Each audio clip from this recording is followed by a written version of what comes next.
Everybody, hello. Happy, happy Thursday. I guess if you can be happy on Thursday. Uh, Hope you guys have all had a good week. Um, just wanted to say hello. If you guys are new, welcome to the Thursday night show. It's a weekly show. My name's Sean, also known as Potentially Criminal. And yeah, we got a lot to cover tonight. A lot to cover. So, uh, we're gonna hang out probably for about 10 minutes or so, give people a chance to get in here. I know YouTube does not do the best at notifying everyone. Some of you might say, well, if they're normal viewers of the show, wouldn't they know about it? Yes, still, but some people do wait for the notifications. Some people are out there doing more important things, so I don't blame them for waiting. So we've got a whole list of things tonight. We've got the FBI doing FBI things. I know that's a shocker to everybody here. I mean, we have an update in the Franklin Tucker case, the Treehouse Murders, down in Florida. He actually got a hung jury today. So the jury was out deliberating. They couldn't come to a verdict. And the judge read them the Allen charges, encouraging them to go back and deliberate further. They tried. They couldn't come to an answer. So guilty or not guilty. And they were then discharged, and a mistrial was declared. And he is set for a pretrial coming up sometime in March. So that was very interesting, especially considering he did the whole thing when he did the trial pro se, representing himself. Do I think he probably could have got a not guilty had he had an attorney there? Yeah, probably. But that's say la vie. That was his choice to make there. Got just all kinds of other stuff though. We've got updates in the Delphi Murders case with Richard Allen. We've got the Texas. Texas is doing an anti-secession, basically. It's very interesting. Texas in rebellion to the federal government because the federal government's not enforcing federal law. A little weird, but hey, it works. Also got a lady out in California. She got community service because what did she do? She stabbed a guy to death. Then we've got one in Kansas City that it's something kind of Kansas City that seems weird, and I don't think we know everything about it yet, but something ain't right. Something doesn't make sense, and I'm sure there'll be more to it at that point. But like I said, we have a whole wide swath of things going. I want to say hello to everybody out there on Kick, Rumble, Twitter, Twitch. We're still on Facebook, here, YouTube, but also on Locals. If you guys don't know what Locals is basically like Patreon, except they don't have any of the rules or policies where if they don't like what you're saying, you're in trouble. So over at potentiallycriminal.locals.com, you can join the community over there. It's free. It's free to join. It costs you nothing. You can become a member and just get to take a look at the page, see what's going on. And then from there, you can do things such as become a supporter. Becoming a supporter is $3 a month. That's at least they charge there. If you pay for 10 months, you get 2 months free. With access to those, with access to that support, you get access to the live shows. Now, with those live shows, we do 2 a week. We do one every Monday night, starting about 8:30 or so. We hang out, and generally, we've been going till the 3-hour maximum time limit that Locals lets us stream on. And then every Thursday night after this show, we have the after show, and we get to hang out and have a lot of fun. We talk about all kinds of stuff that we wouldn't talk about here that doesn't necessarily fit into the show, and it's a little more relaxed setting. It's a lot of fun. So if you're interested, you can do that. Or if you're not sure if it's for you, you can use the promo code CRIMINAL and get 1 month free, and you get full access to everything and get access to all the shows.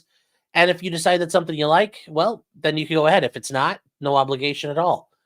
That's at potentiallycriminal.locals.com.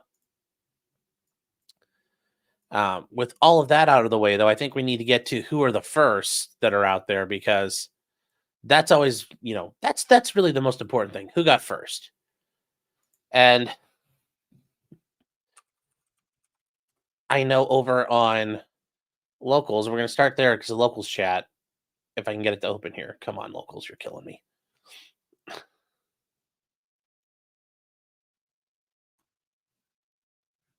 So we have the locals chat, and actually I forgot to mention we do have a live chat that goes on every Thursday night during the show. You can hang out over there and talk and have fun, and it is over there. It's a lot of fun there. The first is Nico, who has Flirst, FLIRST, which, hey, your heart's in the right place. I don't believe in Grammar macht frei, so that counts. Now, as far as we get to Rumble, because Rumble also has chatting ability over in the ghetto there, and let's see who got first over in Rumble. And the first over there on Rumble is Jacob Castro. Jacob Castro got first. He says first on Rumble, suck it. That's one way to go about it. That's one way to go about it. That's an authoritative first. I will give him points for that. So there's no questioning he got first right there. So congratulations, Jacob. Now getting to, I guess, to the main event. And we've got, why is this fighting me? Come on, StreamYard. Don't do this to me. In StreamYard here, we've got first on YouTube, and it was Pyramid 7. Like the show. That's a different one, but I like that. I appreciate that. I appreciate the stewarding your first like that. Thank you. And then we've got the first over on Twitch is Winter Soldier going first. He also mentions Raptor is a vanity truck for small peens. Well, I don't necessarily disagree with that. Unhung Hero for $2 says, I'm going to come. Hold on. Wow, I did that wrong. I'm so sorry. Oh, I'm going to come. Don't come. Don't come. So that is where we are right now. We do have one more thing. A couple more actually real quick. Nick Dev is a new member. Thank you, Nick. I appreciate your support very, very much. Unhung Hero for $2 more said, if only I was hung like that jury. Yes. I don't think we know yet at this point, going back to Franklin Tucker, what the breakdown was on the verdict, how they were split. But it sounds like the state's going to try again regardless. Squizgar says, for $2 says, Glock check, do it or no balls. Well, I already got guidelines struck for YouTube because I showed a video of somebody handling a gun. I don't need an official one right now. So I'm going to pass on that, but I appreciate it.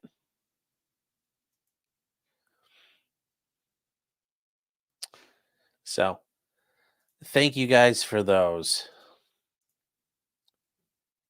Oh, where are we at here?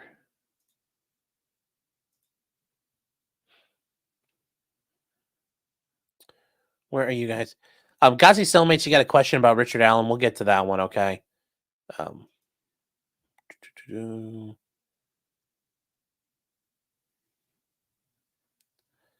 This is who we are from a little earlier. Said Kurt has Franklin Tucker on right now, the defendant in the Treehouse case. That's haven't listened to it yet, but I'm sure that's going to be an interesting interview. So if you guys haven't had the chance, give that a look. I don't know if I assume they're over, but I assume that'll be a good watch to rewatch later.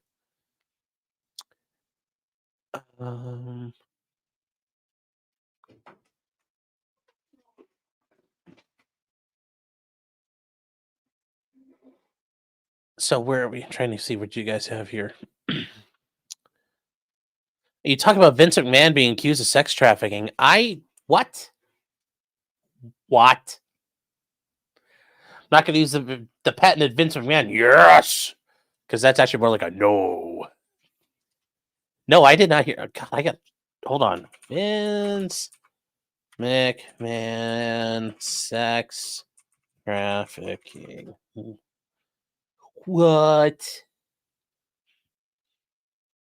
Wow.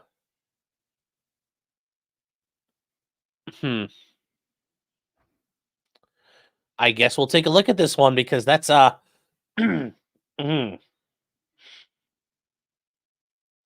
Yeah. Uh-oh. Yeah, we're gonna have to read this one. We're gonna have to read this one. That's a bit spicy. That is a bit spicy there. I'm not looking forward to that. Well, we'll have to read it and see what happens.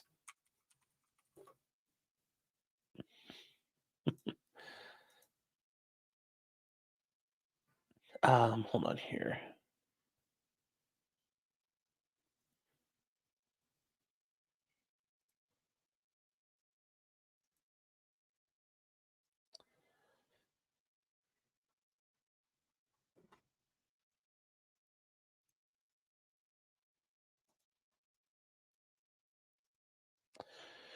Okay, so we are gonna get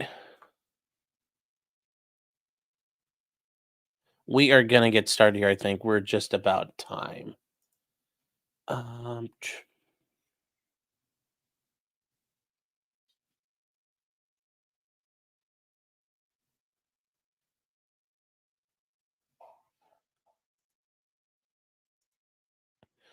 all right.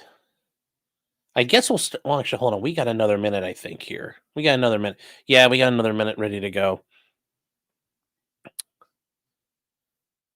I'm gonna catch up here. What'd you guys say? Byfront said yes. Franklin Tucker had a team, but yes, he did. He then did fire them. They left the case, so it's not as though he completely orchestrated his own defense.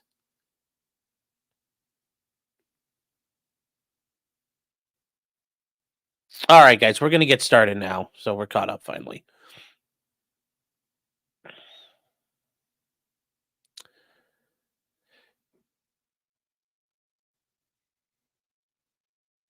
Okay, so here we go. We'll start off with Tejas. Things are getting very interesting in Texas. I mean that's the only way to put it. So Texas was um, going to an Eagle Pass, Texas. One of the parks in Texas is up on the river, the Rio Grande River there. So at that point, what happened? Well, they went ahead and barbed wired it off, and they've been doing all kinds of things. They put buoys out there, their buoy wall. They put barbed wire everywhere. Well, the border patrol where they've been able to have been going in and taking it down and moving around it. At this park, well, there's a boat launch that the feds can't access, but also if people come across right there, they can't get up because there's a wall of barbed wire. And the Texas National Guard was saying, sorry, this is state land. We have the right to keep you off of it. Okay, so the federal government went to the Supreme Court and they said, well, this is not right. You're affecting our ability to, cover the border as we're the sovereign. Supreme Court said, yes, the Border Patrol has the right to cut the fencing, cut the barbed wire, and go ahead and do whatever they need to do. Well, Texas, and this is where people are losing their absolute minds. They went ahead and Texas kind of did their own stuff. I as much as a lot of the times we see this stuff and you think, oh, it's just garbage. People aren't actually doing anything. Texas is yeah. Texas has made some moves, and everybody is like I said, I'm actually impressed. We'll see what this turns into after a while. But for right now, Texas has gone ahead and kept on stringing barbed wire. Now, they're not stopping the Border Patrol from cutting wire, but Texas, in its infinite wisdom, is saying, well, actually, you didn't tell us we couldn't do this. Which you see states do all the time. And in fact, this is a great example. This is the state of New York. After Brewing came down, well, the Supreme Court said, you can't do this anymore. And then the state of New York said, well, we're going to tweak our licensing requirements for guns. So you didn't say we couldn't do that. Like the biggest Reddit kind of action ever. You didn't say we couldn't do this. Well, they've gone ahead and kept on building. The wall didn't get 10 feet taller. The wall got 10 feet sharper. And how do we know that? Because there is video of the guardsmen just stringing more and more concertina wire and doing more and more to it. I'm gonna try to see if I found a footage of it before, and it was very interesting. Um, there's this footage here of um, this is apparently from down in Texas, and it's the actual guard unloading pallets and pallets of, and I think they're gonna keep going. This is not gonna end anytime soon. So this is actual footage of the guardsmen down on down on the river, down by the river, not with vans though, of them unloading barricades and other equipment. And I do think it's impressive they are using the Connex boxes as part of their barrier plan. Although I assume that the Rio Grande's like any river, it's gonna flood. So is all this crap gonna like float away? Like, what's gonna happen in the springtime when the river gets really high? Is all this gonna float down the river?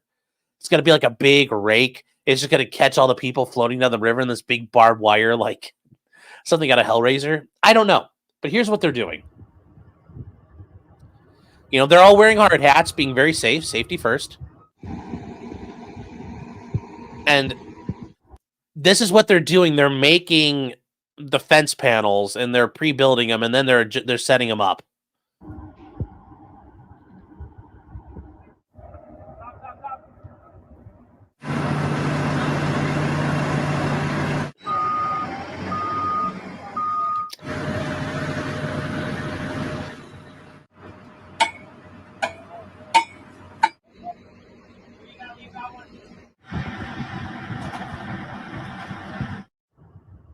So if you notice, they're not obstructing the Border Patrol from doing their job. They're just saying, well, we're not going to help with that right now. So, okay. Now, in response to all of this, Governor Abbott put out a letter a couple days ago. And this is what he said. So he said that the federal government has broken the compact between the U.S. And the states. The executive branch has a constitutional duty to enforce laws protecting the states, including immigration laws on the books right now. And I've mentioned this before. This is also a philosophy issue. The government is expected to use the force we give them to enforce the law. If they're not going to enforce the law, you then come into an issue of, well, the government's not going to do the job at some point in basic philosophy. Well, we'll do the job ourselves. The people will self-regulate if the government doesn't do their job. The abdication of power creates a vacuum. So the people of the governor of Texas is going ahead and taking care of some things. They point out that he's violated his oath to faithfully execute the immigration laws. He's instructed his agencies to ignore federal statutes that mandate the detention of illegal immigrants, which is true. Basically, and if you guys have seen those pictures of the forklift lifting the wire up and just letting people stream through, they aren't doing anything. So they are going to go ahead and make their own moves. Now, I will say this whole idea of the Article 1, Section 10, Clause 3 of the compact, yes, there are people saying like, oh, well, in Hunter's Lessee, they overruled that. Okay, yeah. Yes, but I also don't think that Supreme Court would have said the government's just going to let people stream in willy-nilly and as a sovereign not protect its borders, because one of the definitions of a nation state is you have clear and enforced borders and sovereignty. And if you don't have borders, you don't have sovereignty anymore. So that is an issue. I do think this is nice. He put all this together. And if you guys have not read it, you can read through it. It's a very short thing. You can look through what's going on there. The states do have the right to self-defense, and they do have the right to defend and protect themselves. Well, we'll see how this goes. And this is something he signed. It's one page. It's just one page. It's not a legal argument. It's just basically a declaration of why he's doing what he's doing. Okay. Well, yes, Zaven, the WEF does not want borders. Yes, because you'll eat the bugs and live in the pod. You have to do that on your own. So here is what happens. And Harbor Warble says, we're not touching you. Basically what they're doing. And you know what? That is the beauty of it. I'm not touching you. I'm not touching you. I'm not touching you. I'm not touching you. And you can do that. So, we're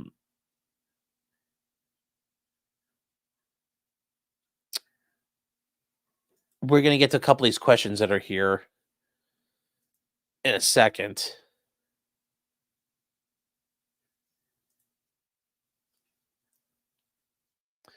All right, so we're going to keep going from here.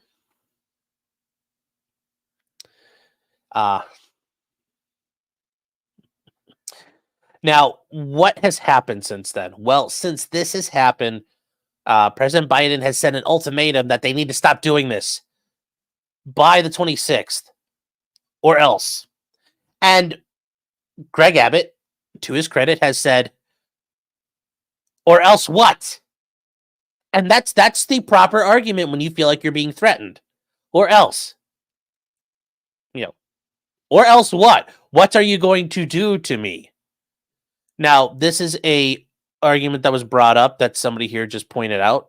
A Wonderful Galaxy says, do you think Biden will send in the troops? Or do you think that Biden will federalize the National Guard?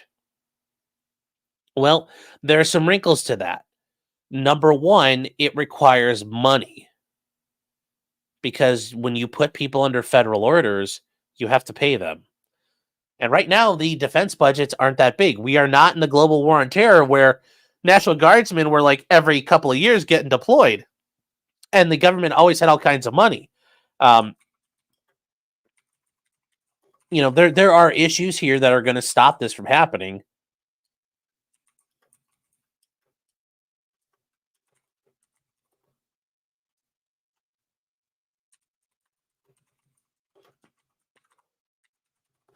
There's also there are also multiple governors at this point who have authorized and have done so for years now. Multiple states have authorized their National Guard to go and assist Texas. Ohio has been sending down guardsmen, not like all of them, but 100 here or there since 2020. A lot of states have been doing it. And it's funny because we're now in it's an anti-secession. It's when people on Twitter like Vosh and Pisco are like, this is a rebellion, they need to get the bayonets, and we need General Sherman coming down. No, General Sherman would be like, why aren't we enforcing the border? Sherman would be like, this is a number one, he'd be like, this is an invasion. Number two, he would be like wanting to punch people like Pisco and Vosh in the face. So there's that. We have an issue of why are you doing this? It's a war of states' rights. No, this is actually a war of states' rights. This is like the weirdest insurrection ever. The weirdest rebellion ever. It's a rebellion because we want the government to do what they're supposed to do. There's literally a rebellion because the states are saying, govern the border harder, daddy. Please enforce the law. Which is like the weirdest rebellion ever, because that's usually not what you want done in a rebellion, usually seeking less government involvement. So that's part of the problem when people are screaming this is a rebellion or civil war. Now, I will say there is a very, very surprising issue, though, and it's this. There is, and I mentioned this, there are a lot of governors who are sending their people to help and have been sending people to help. This is growing. I don't think this is still correct. But 25 governors and their state governments have signed letters pledging their support to Texas and its right to defend the southern border. I think Arizona has since thrown in.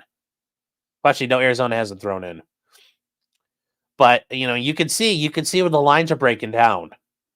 I'm surprised Kentucky has not, but whatever.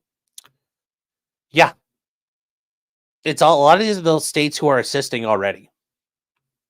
So this is going to be a big issue. Now, does this mean we're getting into civil war? No. But literally, all these states are saying, yes, you should be allowed to do this if the government won't enforce the law. Now, I think we've got problems, though, because you go all the way back to early in the, a decade ago, Arizona tried to go ahead and set up and enforce immigration law, and they were arresting people and trying to do all the things that ICE wasn't doing during the Obama administration. The Supreme Court said Arizona couldn't do that. It's the government's sole discretion and domain. I think if push comes to shove, that's going to be a big issue for the Supreme Court. Although it's going to be, I don't know for sure because there are some snaky people on the Supreme Court. So I don't know what like Amy Coney Barrett's going to do. We'll find out. So a bear in the woods says, y'all ain't climbing this shit. It's like, yeah, that would be a really rough climb. Alpha Fox says, send an OSHA. Checkmate. Yes. And Kazuhira Miller, it's good to see you, sir. Says, I have such sights to show you. Hellraiser. Yes. Yes. Very true. Very true. So that is the situation on the southern border. It's only going to get spicier. It's only going to get more interesting as we go. Just be ready. It's I don't know what's going to happen. I don't know what's going to happen there. So I'm not really sure what Biden's going to do. I mean, he could send the military down there, but I don't know how that's going to go either. Because there's supposedly comments from people down there saying, oh, well, there's military units that are like saying like, we're not going to get involved. And, and then the Texas National Guard's going to have to make decisions. And yeah, there's going to be a lot of weird issues going forward. So.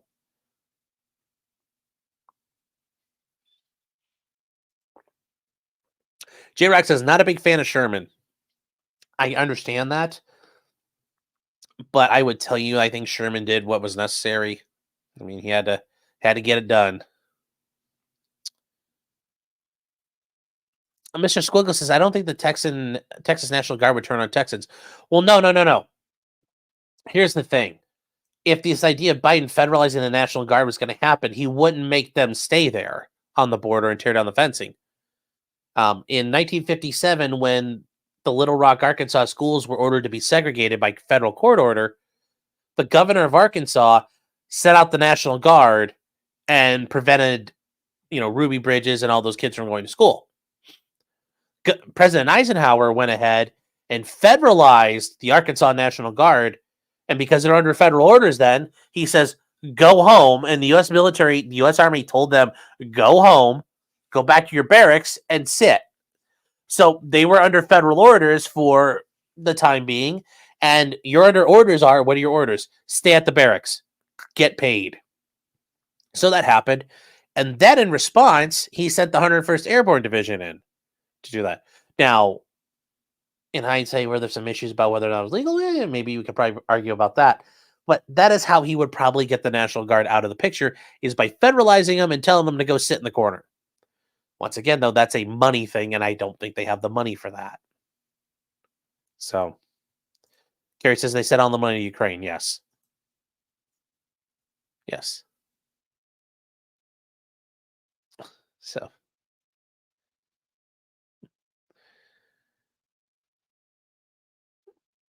So, holy cow, you guys are just chugging along in here tonight. All right. A Wonderful Galaxy says, do you think these conflicts are healthy for a nation? Sometimes, yes.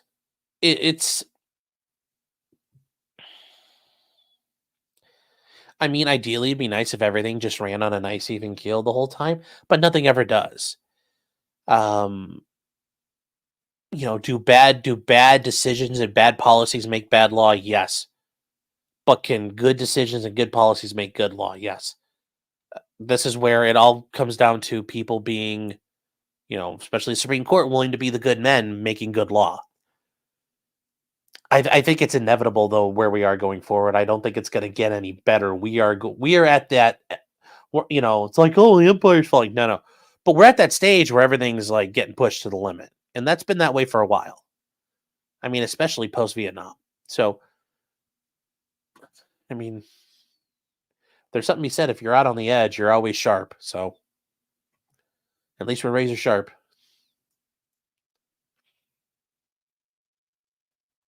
So, I was saying, where's my super chat? Well, I haven't gotten all of them yet. I was trying to finish up that segment first. So we've got Fair Frozen 55 for $5. Thank you. Is saying, seen the guy dropping all the expensive arms at the Pew show on Twitter. He's having all the fun. Did you see the guy off with an AK-47 in Italy? No, I did not see that. I did not see a guy get smoked in Italy with an AK. So no, I did not see that. But thank you for the support. Yeah, if you guys have not been following, SHOT Show is currently going on in Las Vegas right now. It's a lot of neat things are coming out. I would say Palmetto State Armory is apparently just going crazy with the things they're inventing. And there's a lot of neat stuff, a lot of expensive stuff though. So take a look. There's a lot of neat stuff out there. And a Tridio for $2 says, "Have you seen my friend Ivan J. Deerbum? Say hi." Thank you for the super chat. So, all right. We are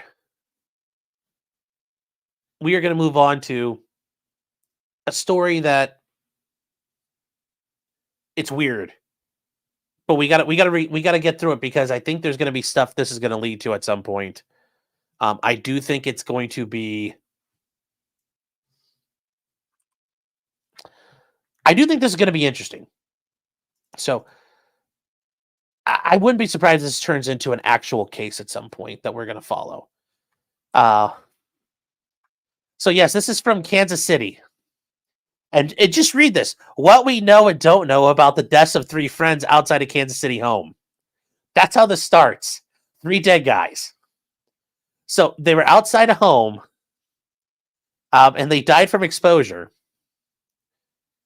So what happened was a couple of guys went over to guys named Clayton McKinney, Ricky Johnson, and David Harrington went to their friend's house to go watch the Chiefs play the Chargers. So on Tuesday, January 9th, the men died, okay?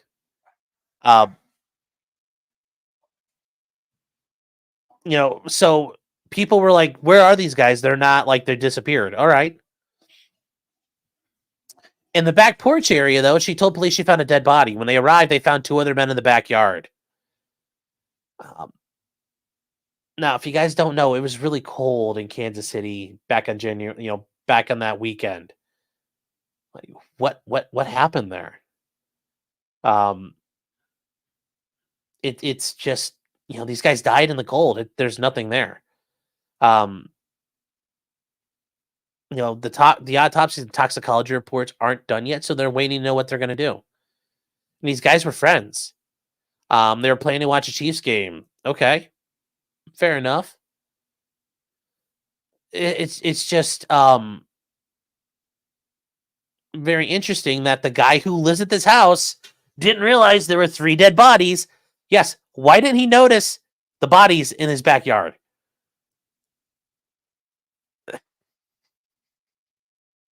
The guy who lives there, Willis, says he went to sleep on his couch as his buddies were leaving, and he didn't know that they were, like, in his backyard.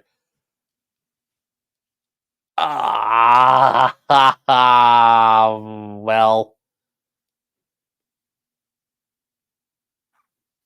Yeah, I don't know about this one. I don't know about this one. So there's a bit of an issue here, and I don't know. It's just weird. I mean, don't you guys agree? This thing seems so. I mean, you guys want a conspiracy theory? Here you go. Here's a conspiracy theory. Initially he hadn't seen the men his buddies exit his home. But then he says that he did walk him to the door before he fell asleep. And there's apparently a fifth person was at the home when he went to sleep, but he left before everybody else. Okay. Apparently, though, now there's a story that the guy who lives there went to his bed and fell asleep. And he sleeps with a headphone on and a loud fan. That would terrify me that I die. Like, if I slept with my ears, basically like earmuffs on, I'd be like terrified I'd miss a fire alarm or something. That'd be awful. Willis didn't receive any text message or calls from the loved ones of the men and hadn't gone to the backyard because he worked from home. But how would he know if he got text messages or phone calls since he's got earmuffs on, basically? And this guy's attorney said the police said foul play didn't seem like a factor in their initial investigation. Something doesn't seem right here, though. Something doesn't seem right. It's still not saying why that night or why he didn't notice the bodies or their cars outside his home in the days after their deaths. Now, that's the thing. If he works from home, he might not look out his window all the time, and he might be like in an office with curtains on it or something, or he might work in his basement. I don't know. But yeah, this is a little it's a little sketch. Since then, the guy's moved out of his home and deactivated social media because of the attention here. It's like, I have a feeling we are going to be trial streaming this at some point because something does not add up. Something is not adding up to me. Yeah, D. Marie says for 3 days. Yeah. Yeah. And Kimbo's saying this means actually the translation is he sleeps with a VR headset on that has his waifu sleeping next to him. Yeah. Eric Kush says his car wouldn't start. The phones were dead. Dude went to sleep, but they tried to break in, but froze instead. Yeah, but the whole neighborhood. I mean, it's a populated area. I would have banged on other doors to save my life.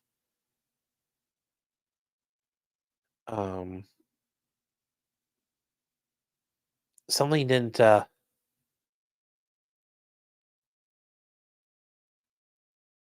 Robert saying a fan in the freezing winter. Well, it's probably a fan inside his house, but it's like the white noise. So the whole thing is just weird here.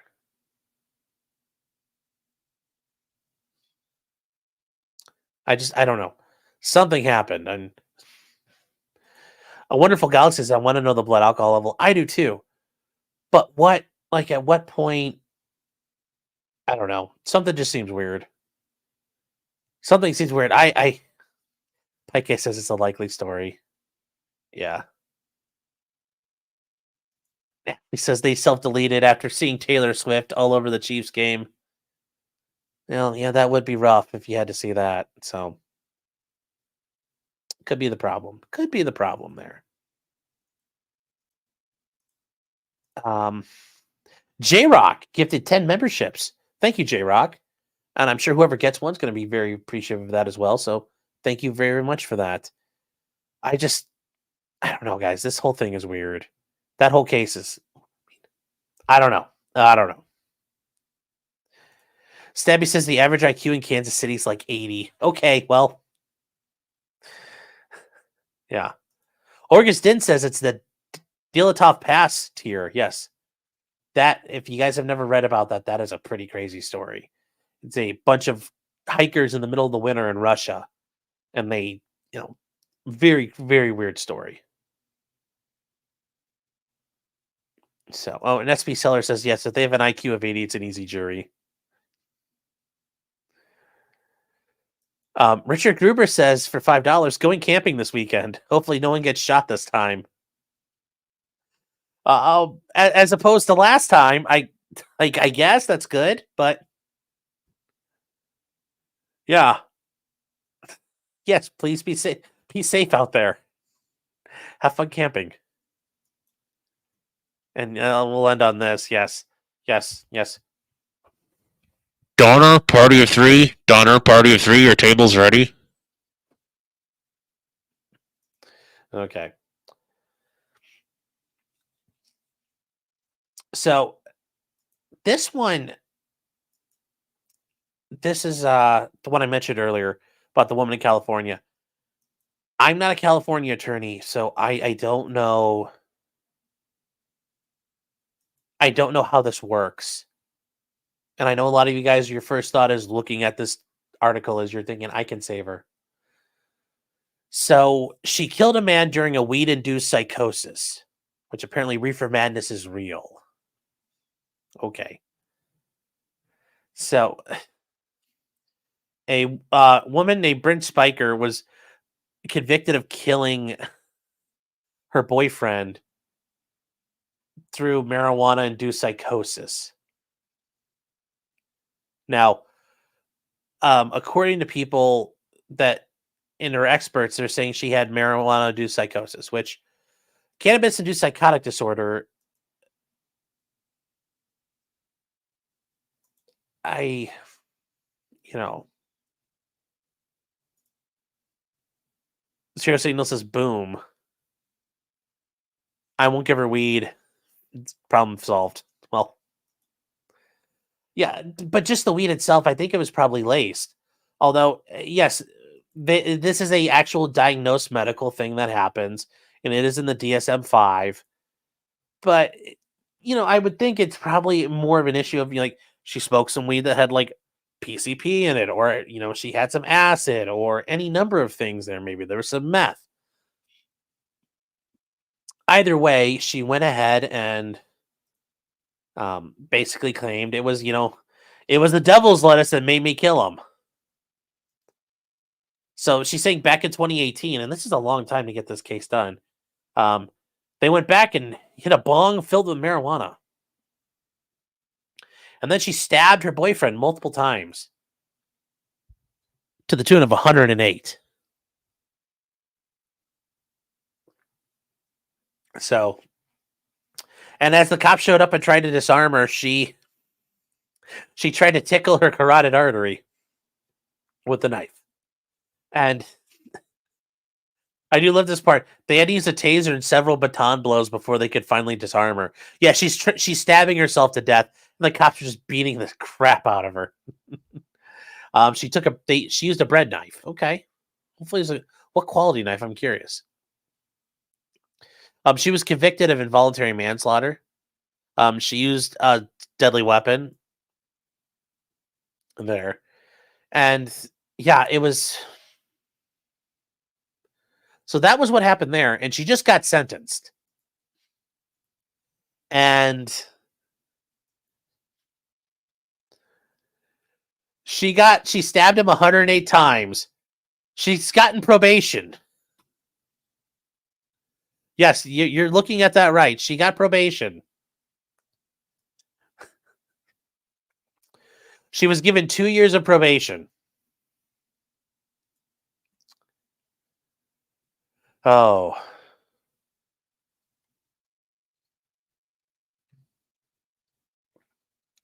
Now, and here's the thing. You might think, oh, well, maybe like time served, or she served a bunch of time already. It's been 5 years. No, she's been out on bail the whole time. So, yeah. And now we find out in this news article, it was 3 different knives for a total of 108 stabs. Holy cow. Yeah. Uh-oh.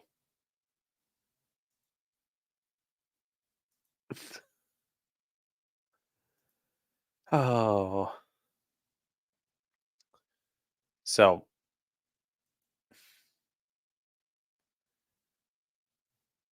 Yeah, this is. I know some of you guys are out there thinking, like, where do I get that kind of weed? I don't want. No, don't think that. So she basically gets to walk out. She faced up to 4 years in prison along with sentence enhancements. He took into account her lack of a criminal record, the fact she's a white lady, her professional standing in the community.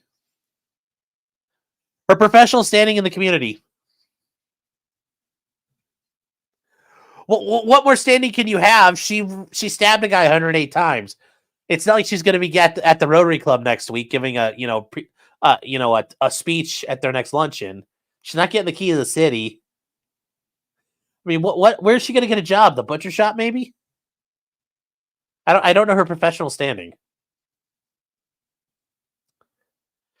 She did suffer from severe psychosis at the time of the killing. She didn't really know what she was doing.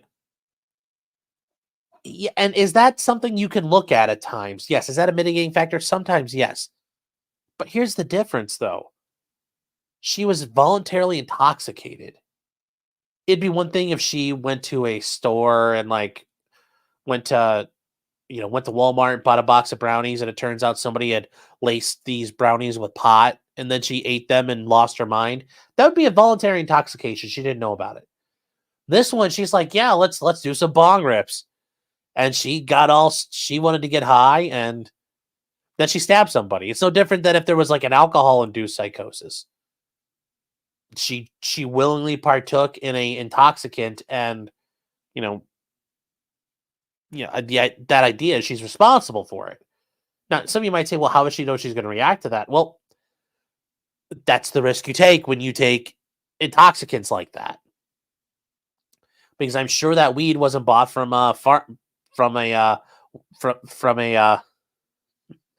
of the pharmacies there or dispensaries. I'm sure that was bought from some dude off the street. So it's like, yeah, wow, it's garbage drugs, and you took, street drugs, and look what happened.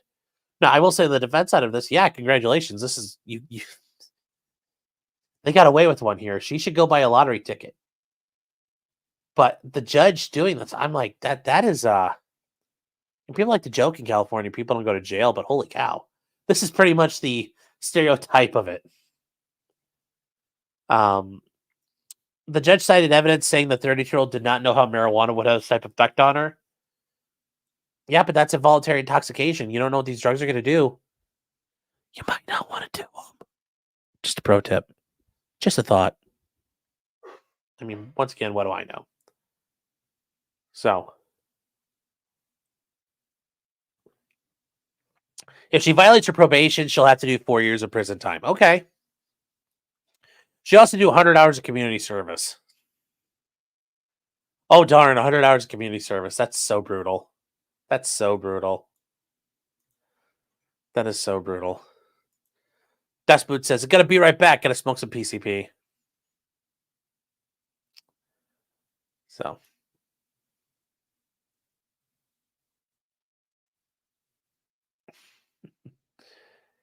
Charlie says the boyfriend's family needs to sue the state. That's bullshit. There's nothing they can do. There's nothing they can do. Alpha Fox says, let's play law school. Is psychosis to that level expected or anticipated is probably the argument. Sure, but there's also the assumption of the risk. You're just firing up marijuana, like you might have adverse effects. Do you know what this does? No? Okay, then why are you taking it? I think that's the other side of the coin there.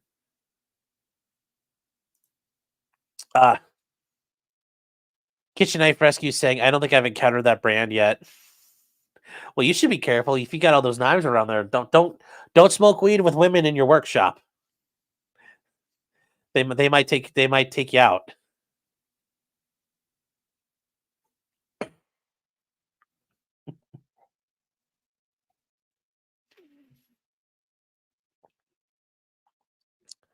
So, Swissgar for $2 says, I can fix her. I'm sure you can.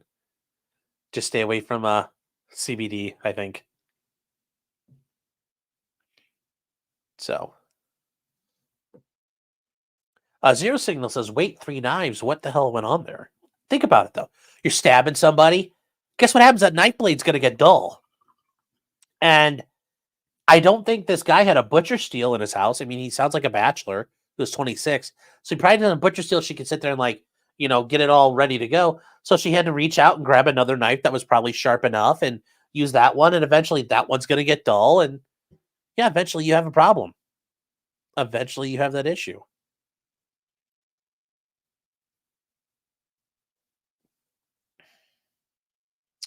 Harbor Warble says, is there even an established overdose amount for cannabis? I don't think so. But once again, I don't think this was just regular cannabis. As part of the issue was it wasn't just weed. I'm betting. Keep in mind, part of this is the issue of the news is only telling us what they want to tell us. So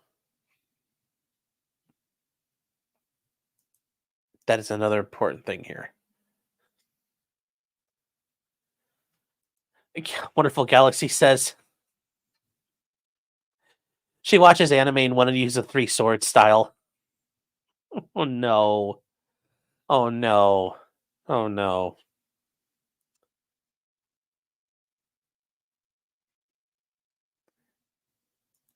Pitchlock is saying since weed is involved, you think she got the munchies? Yeah, did she take a bite? I mean, with 108 stabs, like bits of like chunks of flesh had to come off somewhere. You think she picked one up and like threw it in the pot and it was like a hibachi? So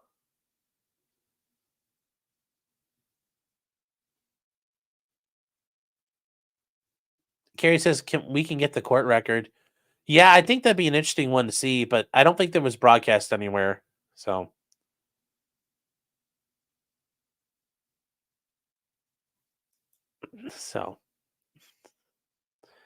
yeah, that is the interesting. I was surprised to see that there.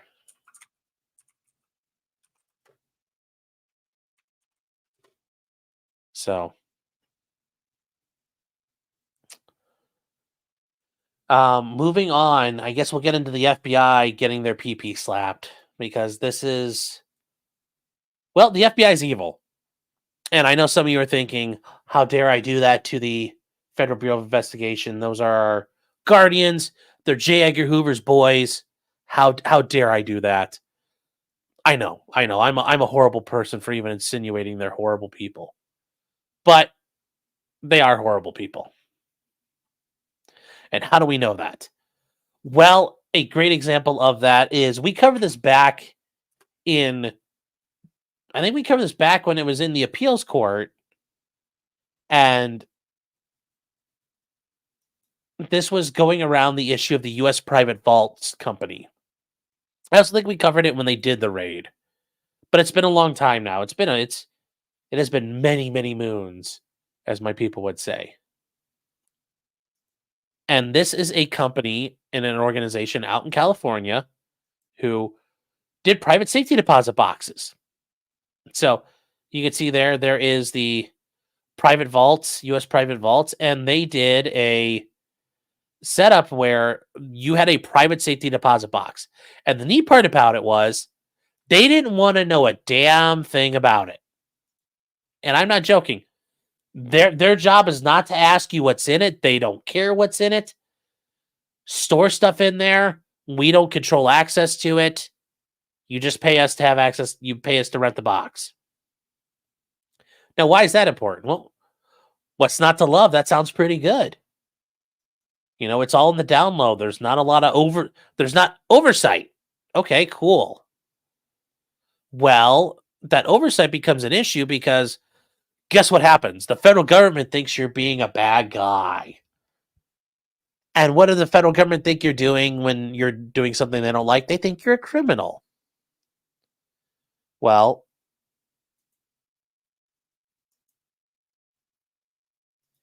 and if you guys had never seen this is an actual picture of the private vaults, one of their areas here. This is one of their areas. This is them tearing it all apart.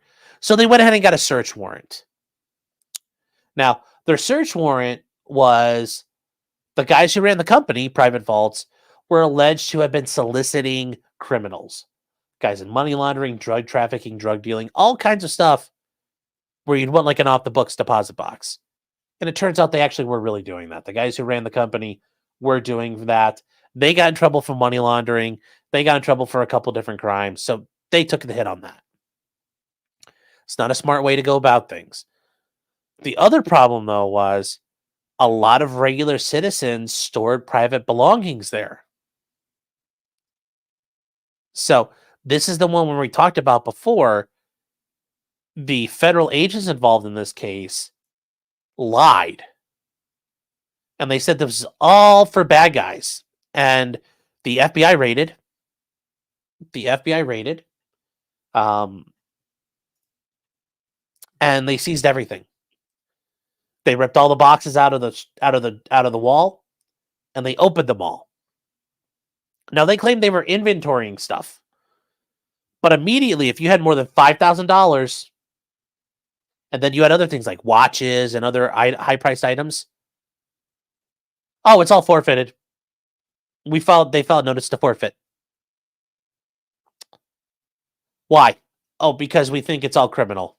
Says who? Well, we really don't know. We're just making it up as we go. So people who were involved sued.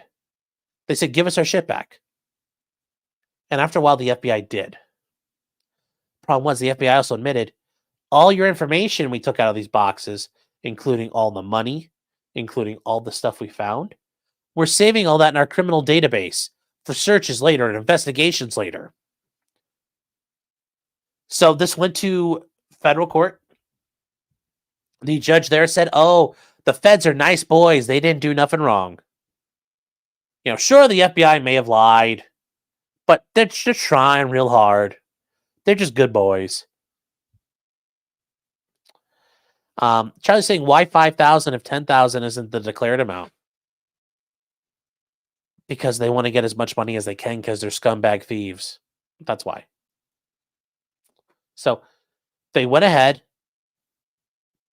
and they sued the FBI to take care of this. And a bunch of people tried to get their stuff back, and the FBI gave them problems. But there's also a bunch of people who didn't go get their stuff back. And the FBI to them says, ha, that shows they're bad guys. Well,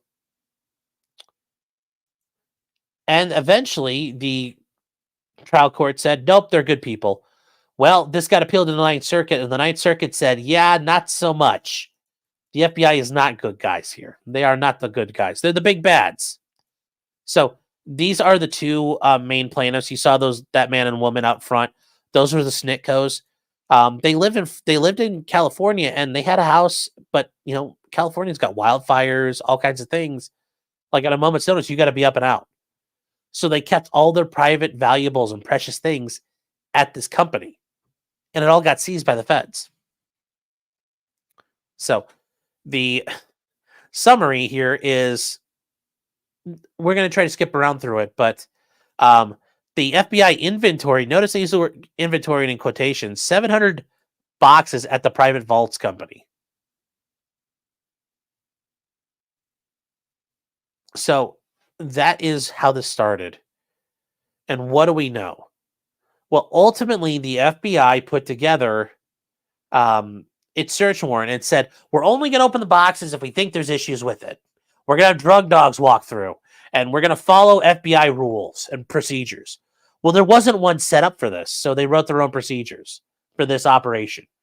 And it said, we'll do whatever we want.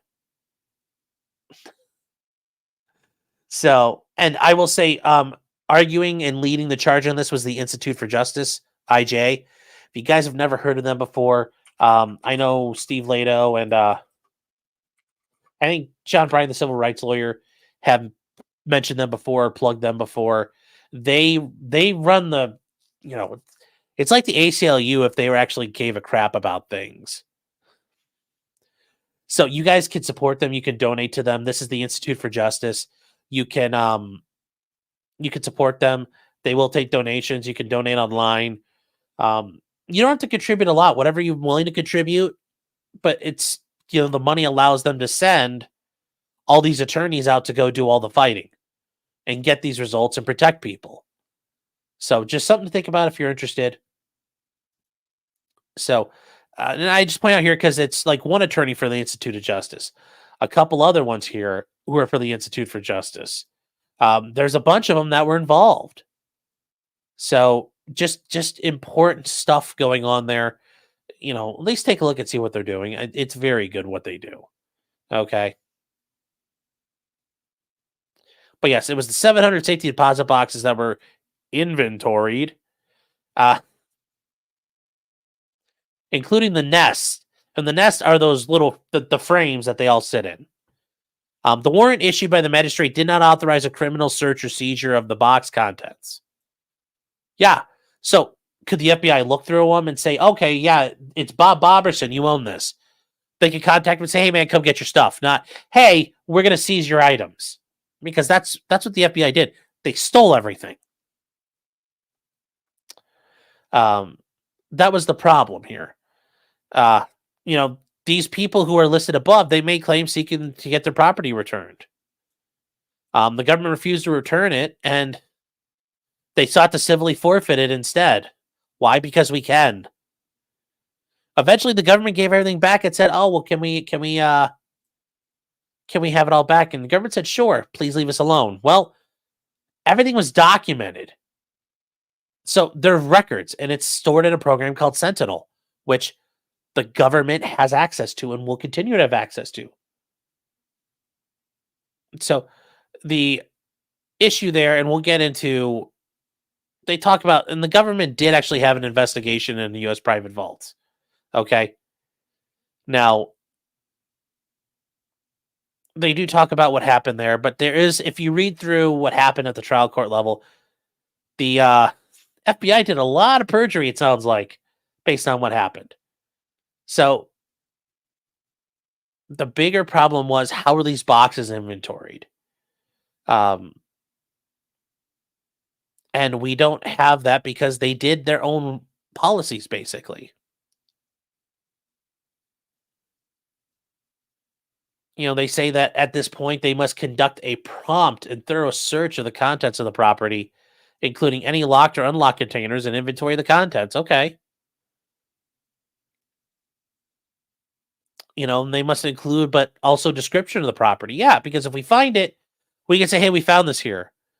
It's just like a normal inventory. The argument is like an inventory search in a car. Oh, well, I had a Picasso in the back seat. Why didn't you inventory that? Well, no, that's why the police could pull up their inventory and say, look, dude, we found a bunch of Burger King wrappers and a broken cigarette lighter. They also point out, in the court cites, that the provisions for doing documentation, it can't be done solely for investigative purposes. Whenever there's probable cause to believe an inventory search would yield items of evidence or contraband, the agents must obtain a search warrant when feasible. Okay. So why is this a problem here? Well, we get down to the court's reasoning on this, and it's actually very, very good. The court just thumps these guys. And they just beat on them. And one of the biggest things the court points out is, hey, you guys are worried like, oh, we don't have time to get warrants. You've seized the building and all the stuff inside the building, and you have a bunch of armed agents there. It's not like it can all run away. And that's something the court points out. But the court starts out by stating that there were problems with the warrant itself, and it was too broad. And it's violated an inventory search. Because there were no standardized policies. Now, a standardized policy, and they talk about this with an inventory search doctrine, is normally like cars getting towed. Okay, well, does it have to be a written down standard? No. But is the same standard applied every time? Yes. Standardized has to be limiting officer discretion, and it applies equally and consistently. Well, what do we find out? That there was no reason. These guys basically made their own inventory policy for this raid. And it was awful. They literally did what they wanted. Once everything was opened, they ran drug dogs over the money. Well, because it might be drug money. You have no reason to believe it's drug money. It's just money in a safety deposit box. But once again, this is the feds acting like feds. So they said, if they were given their own inventory policies based on the features of each card and pounds and each person detained, it looks more like a criminal investigation. And that's true. If they're doing whatever they want, well, it's no longer an inventory. And the trial court completely messed this up. And they point out that the government has failed to provide a limiting principle on how far an inventory search could be conducted and customized instructions go. And yes, the government basically said they could do whatever they wanted, oral argument. And the court said, well, that becomes a writ of assistance. And that was what one of the things the British did. They would come up and say, oh, we're tearing your house apart looking for stuff. What? Get out of the way, subject. Here we go through the crown. And they would rifle through your belongings. That's one of the reasons the Fourth Amendment was adopted in the first place. So they're like, yeah, no, that doesn't work. And then they said the government exceeded the scope of its warrant and the district court screwed up. And they are very clear about it. And it's funny because they even cite the district court's findings. Because they're like, the district court even found the right things. It completely screwed it up. You know, the warrant in this case didn't authorize a criminal seizure of the contents of safety deposit boxes. The district court never analyzed what this prohibition in the warrant meant. But this was an actual part of the warrant saying, you cannot, this is not a criminal search and seizure of every box.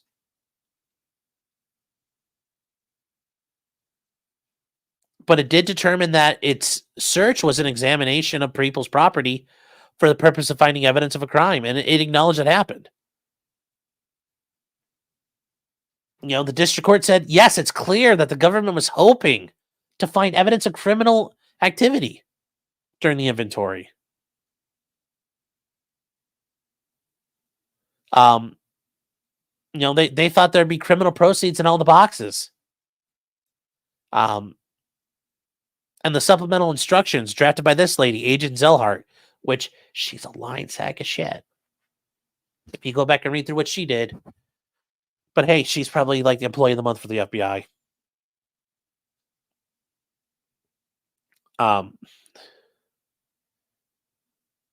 But yes, like they point out, the drug sniffing dogs, well, they're unnecessary unless you expect to discover drugs or drug adjacent cash.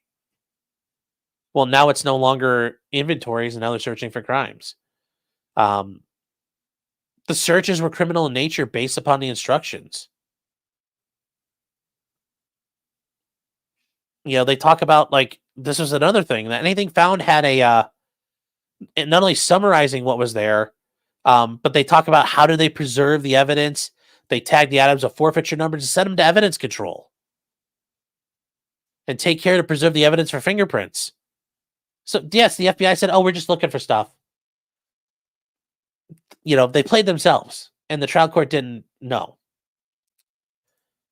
The government's also confirmed that the contents could be used to investigate crimes, and they were stored on a database called Sentinel and kept indefinitely. The government already used some of this information to go do more investigations. And they talk about the FBI did its own findings to show that a criminal seizure of the boxes, yet somehow it thought it was okay. And the court abused its discretion, and they overturned it. So, as the court goes on and on and on here, it does get ultimately to the issue of the district court's order, which the Fourth Amendment was not violated, is reversed. The FBI is ordered, and they, have the district court order the FBI to sequester or destroy the records of its inventory search pertaining to the class members. Now, here's the thing, guys. Here's the thing.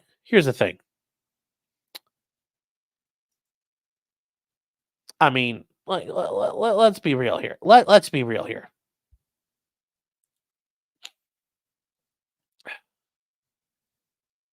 We know that stuff is never going to get deleted.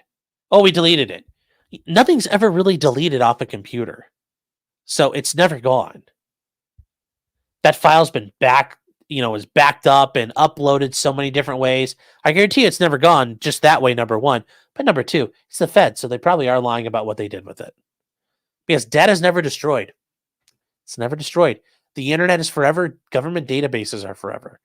So these people are getting hosed. And they remanded the district court to order that it gets done. And the FBI will say, honest engine, we did it. Scout's honor. Okay.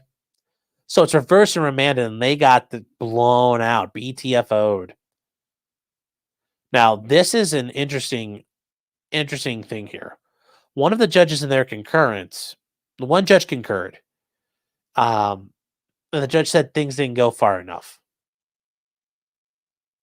So this judge here says that the safety deposit boxes aren't immobile. And this judge has said that this is no different than if the government sees an apartment building and tried to search every single apartment. There's no reason for that. And then ultimately, this judge here, Judge Smith, goes like way out into left field here. But I love it. It said, I would hold the inventory search doctrine does not extend to searches of boxes or contents in a locked vault.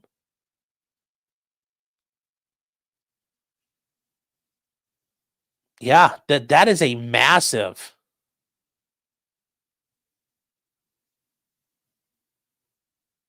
This judge is like, no, you shouldn't look, period. There should be no inventory search of any of that. It shouldn't exist at all. There would be no reason for an inventory search. Doesn't matter. They shouldn't have done that. And I tend to agree. I tend to agree with the government or the judge there, which is very impressive that these judges were not extending federal authority. It's good to see. It warms your heart. Warms your heart. Porcelain Thunder says they violated the warrant. They should go to jail. Yeah, that'd be nice. That'd be nice, but that does, in our dreams, sadly. Captain Chromo says she'll be promoted instead of reprimanded. Oh, I'm sure she did. I'm sure she did.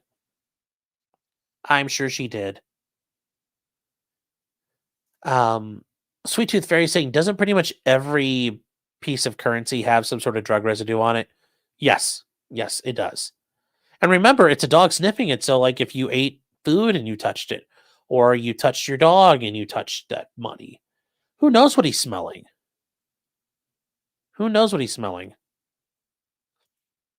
And Galaxy's saying, what was the original reason why they went to those boxes? They went to those boxes to go after it because the people running the program and running the business were actively going out and courting criminal activity.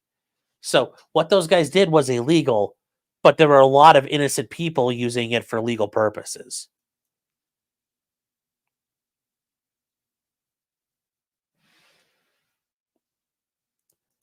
The Demon Rat says, the information the feds took won't ever get deleted. How do you rectify that?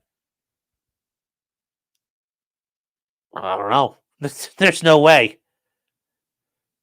There's no way to do it.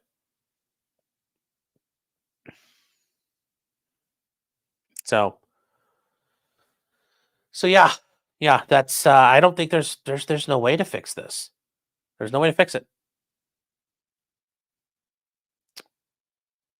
Who is it here? D. Marie says, can't we have one legit agency? I mean, the only legit agency I could think of is the agency in charge of selling off all the furniture once all the other agencies get disbanded. So that could be the one legit agency, but then eventually it's going to get expired too. So Dr. Lotus says, not a warrant predicated on lies. Oh no. I know. So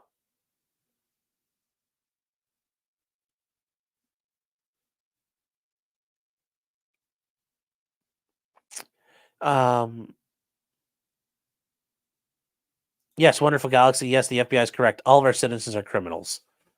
That's you joke. That's how they look at it, man. Yeah. A Wonderful Galaxy for $2 says they had weapons of mass destruction. If they thought they could get away with that excuse, I'm sure they would have tried. So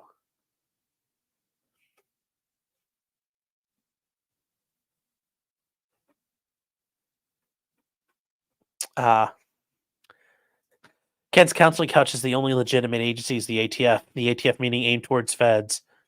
This is a joke, NSA. It doesn't have to be a joke. Doesn't have to be a joke.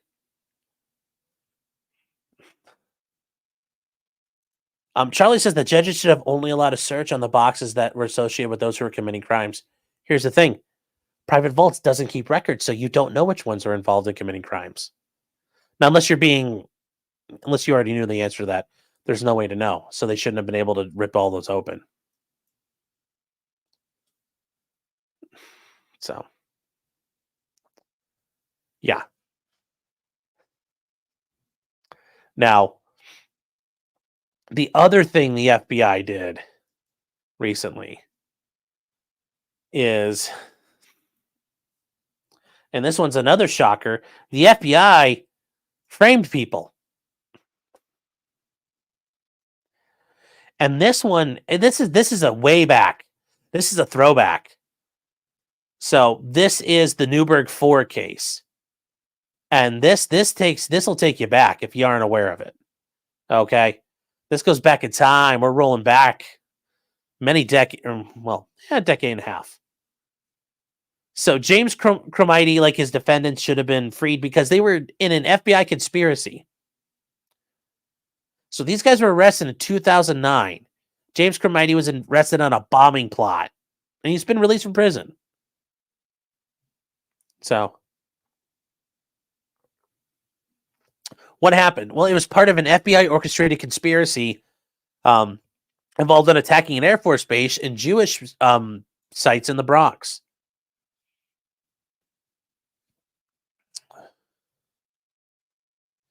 So it all goes back to guys who were convicted in 2010 of terrorism charges, and they've argued they've been entrapped.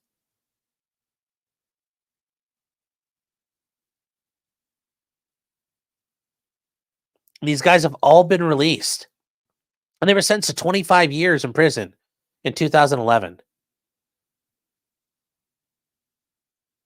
So for now, the judge has released them. They're sentenced to reduce the time served plus 90 days. But the orders did not reverse their convictions. I think that's probably coming at some point, but for now it hasn't been set. But they've been released. The FBI had to kind of comment on the order. Okay, I'm sure. And neither did the Southern District of New York, which prosecuted them. So the issue goes around the FBI and their use of informants. They do all kinds of sketchy crap here.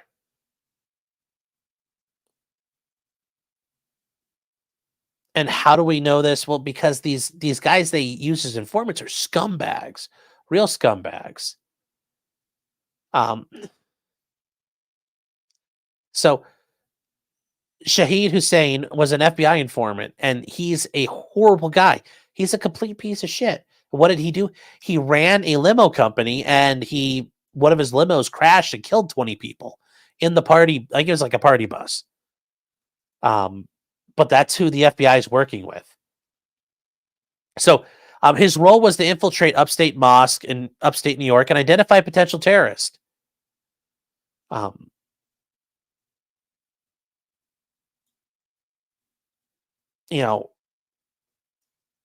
the way the story goes, Crimestream, who met Hussein, pretended to be a potential terrorist despite actually being a small-time, grifter and a petty drug dealer with no history of violence. So they didn't think to say, oh, this guy's full of shit, just ignore him. They wooed him with heavenly and earthly rewards, up to 250 grand, if he would plan to participate and find others to participate in a jihadist mission. After waffling, this guy was unemployed and broke, and he said he agreed to do it. And then he got his buddies to do it while he planted bombs manufactured by the FBI at a synagogue and Jewish community center.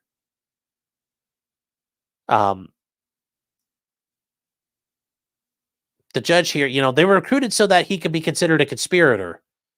But the real lead conspirator was the United States government. Yeah, it's funny how this happens a lot.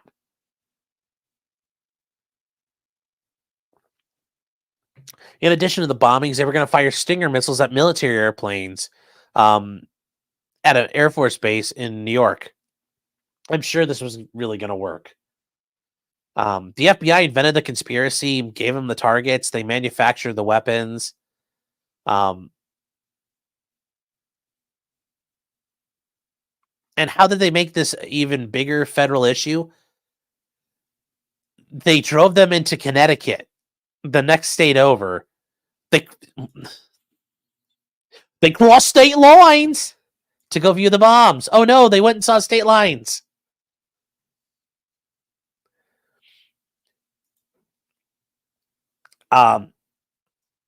Hussein, who now is believed to be living in Pakistan, shocker, could be reached for comment.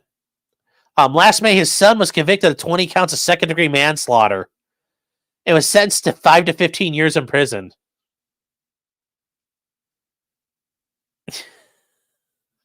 Yeah, isn't that awesome? Isn't that awesome?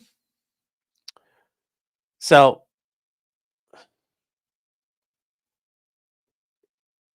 and this is something that I will say the New York Times, as much as people may not like them, has done a great job at pointing out. The FBI they prey upon guys who are very poor, they're unemployed, men who might not have full mental capabilities and faculties from cognitive issues, and they use them to form terrorist groups for these crimes. Like most of these, actually, not most, all of them. Had the FBI never approached these guys, never think it would have ever happened.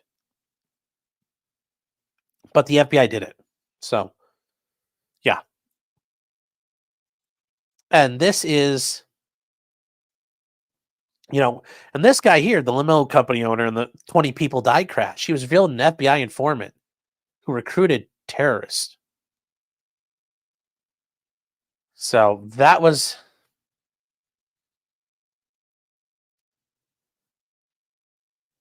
yeah. And this guy, all he did, he obtained a fake driver's license using fake documents. And because that happened, he was trying to avoid deportation. Did what informants do. They produce people to arrest. And like a good informant, it's like being in the mafia. If you don't make your VIG, you're in trouble. So as an informant, you have to produce. You have to produce leads. You have to produce bad guys to go after. Well, he was a recruiter of these people. So, but yes, he went from asylum-seeking immigrant to criminal to government informant. His past is involved in one of the deadliest crashes in America. Stretch limo operated by his company ran a stop sign on a highway and plowed into another car and killed 20 people. The limo had bad brakes, suspension. Why did he do all that? Was driven by a guy who didn't have a commercial driver's license, and it wasn't certified to carry all the people in it. Because he was operating under the FBI's protection. So, yay for the FBI. Yay for the FBI. Just stacking those wins up, just racking them up.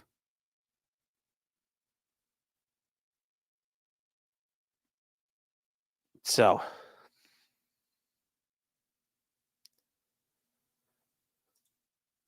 it says so right there on his business card. He's a bad guy recruiter. Jeff, how you doing? Guys, if you Legal Vices, if you guys can find him over at Legal Vices here on YouTube, give him a look if you haven't had the chance to see him yet. But yes, he's a bad guy recruiter. They do this all the time. The FBI, the number one, the FBI is really good at foiling terror plots started by the FBI. That's how good the FBI is. So, yes, you guys caught the state line stuff here. Yes. Sounds like the Whitmer case. Yeah, it really does, doesn't it? Makes you think. Just a little bit. Just a little bit. Robert Lord says, planted bombs manufactured by the FBI. Yes. Every time, it's always an FBI agent who's making the bombs. And J-Rock says it's the rule, not the exception. Yep. That's the sad part. That's the sad part.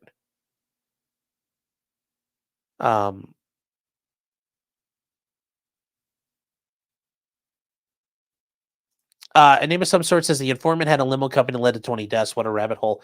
Well, here's the thing. A lot of times the Fed informants are absolute scumbags. And they operate with that way because now they have basically immunity. As long as they keep producing, the Feds protect them. So it's just something to think about there. When you hear about Fed informants, they're generally horrible, horrible people. Worse than the people they claim to be going after. So Eric says the other three were released years before this guy. Yeah, they were a couple of years ago, but still. Because those guys had the least culpability in this whole thing, but now it's even clearer this guy had no culpability. So, yeah, good job, FBI.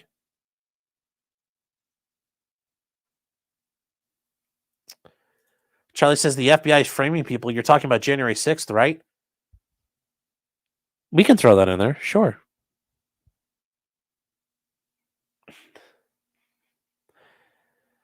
So, oh, that is kind of makes you wonder about the Oklahoma City bombing. Oh, it makes you wonder about a lot of things, including that one. Yes. Yes, it does make you wonder about a lot of things. Very true. Wooksy for $2, thank you, is saying, please more explicating, explaining, or expolating, I'm not sure. Or epiluxating.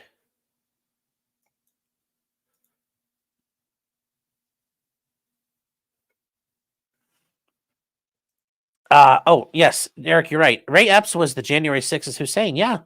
Yeah. Which makes you wonder how big of a scumbag Ray Epps is at the end of the day, because why did they pick him? Why did they pick him? I don't know. I don't know. I don't know. I don't know.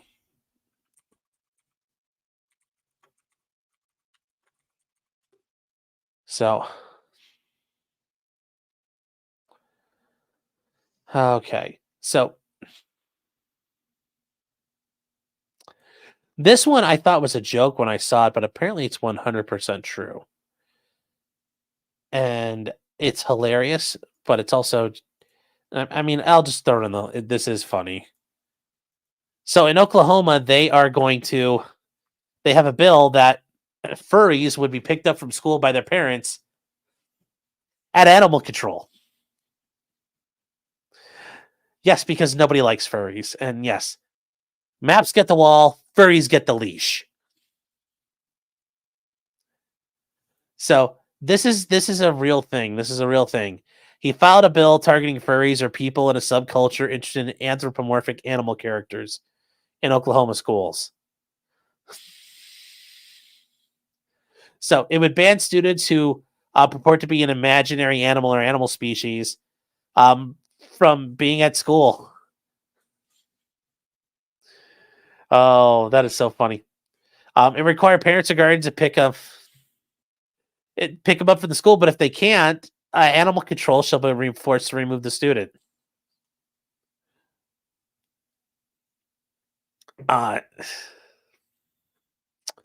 He has made headlines in years because of his advocacy of prison reform, capital punishment reform, and rural development.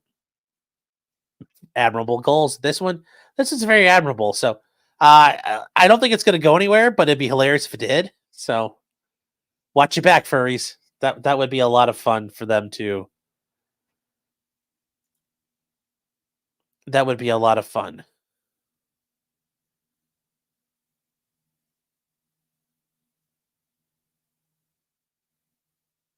Unfathomably based. Yeah.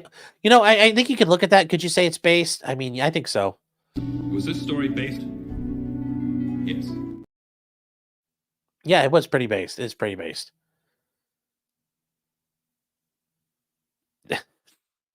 Durna says Yaffo, yiff around and find out. Access, I should read the entire bill. I couldn't find it right away. And I mean, if I can hold on here, let's see.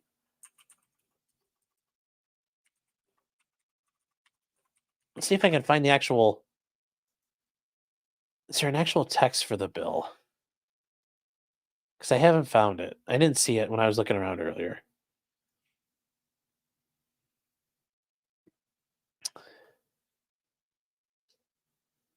Oh, actually, hold on here. I think I found the bill. I'm just a bill. Said I'm only a bill. Wait, why is it not? Okay. Actually, yeah, we do have the copy of the bill. So here we go.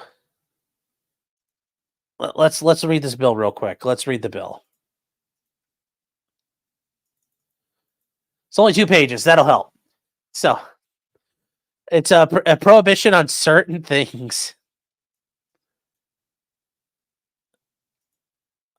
I mean,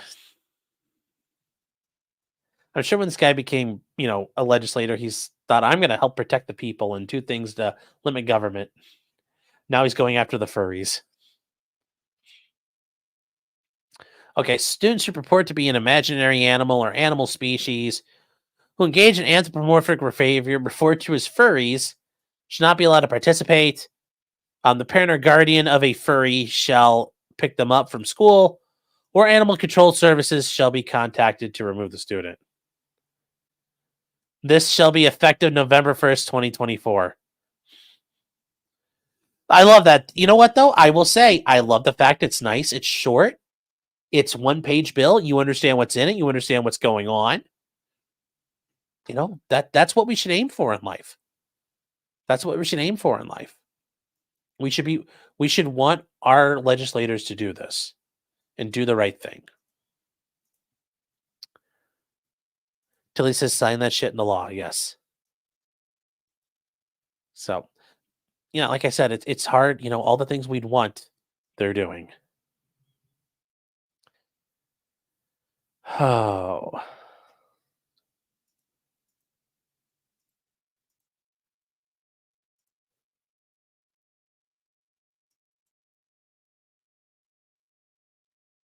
Okay, we have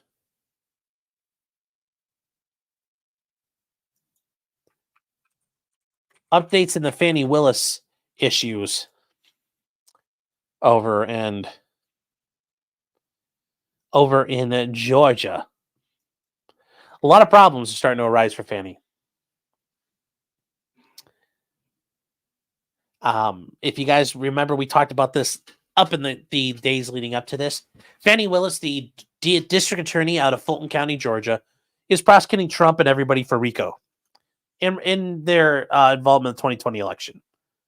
Now, she's had a lot of problems because she's kind of corrupt. And it turns out her boyfriend was hired to be a special prosecutor with no experience.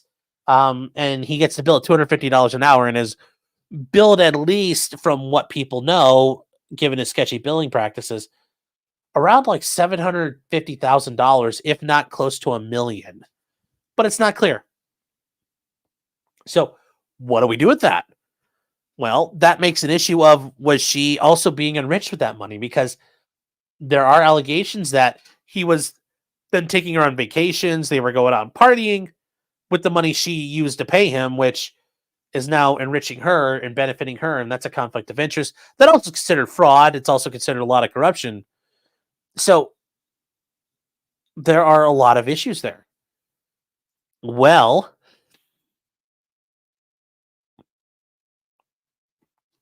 this is not looking good for Fani. Fani's having a rough day. Because the hits just keep coming. So the Georgia prosecutor on the case paid for trips, the special prosecutor, on his credit card. So there's credit card receipts. This is not good. And this is Fani, if you've never seen her. Smartest woman in the room. So there's proof that he bought tickets for her to accompany him on 2 out-of-state trips. And this was all a result of Nathan Wade, the special prosecutor, having a divorce case. And his ex-wife is like, wait, where's all this money coming from? I want to know. You haven't accounted for it all. So Fani's getting undone by this guy's divorce case. But he purchased airline tickets for him and Fani Willis, including trips to Miami and San Francisco. And now the county government's launching an inquiry into whether or not she misused county funds and accepted gifts and benefits from this guy. You could almost call it a kickback, and I think you would in most situations. You could also say this is racketeering, and the fraud is what could be considered a predicate act. So if you're trying to file RICO charges, Fani may have accidentally done the RICO on herself while trying to go after Trump for a RICO. Good job, Fani. If that's not a Reddit moment there, I don't know what is. So she is going to get deposed. And that's the thing for the divorce hearing, because the husband was never deposed yet. But because of all that, now she can be deposed about what she knows. So this is and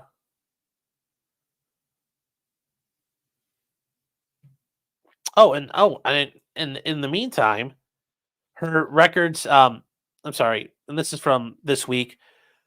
The order for her to be deposed, which came out on Friday, is now on hold. So we're waiting now to figure out what's going to happen.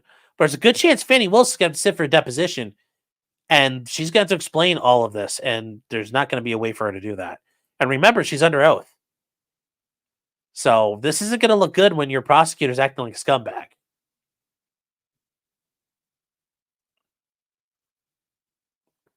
So I would argue that's one of the bigger things going on in the case right now. And I've said this before. This is a perfect example of what's going on in these cases. They're all starting to crumble. They're all from their own weight. So we will see what happens there. But good luck, Fani. I'm sure it's not going to get worse for you. J-Rock says glass houses. Yeah. Harble Warble says Fani has friends. Those friends aren't able to help her anymore. There's way too much heat on this one. She's in trouble. Charlie says, have we watched anything about Tiffany Henyard from Dalton, Illinois? We did a couple weeks ago when she wouldn't answer why they were spending getting $800 lobster dinners when they were going to Las Vegas and whatnot. We covered that a little bit. But yes, I understand it's just getting worse and worse, and basically she's stealing all the money at this point. Yes, only Fannies. Justin Hancock saying, yes, she's living up to the British slang term, Fanny. And Fanny does not mean butt in England. It means cunt. So yes. If you call somebody a Fanny in Britain, it's not the same thing. Or if you talk about your Fanny, that's not the same thing. So. And J-Rex says it's $750K at $250 an hour. That's 3,000 hours. Yeah. Remember, it's spread out over a couple of years now.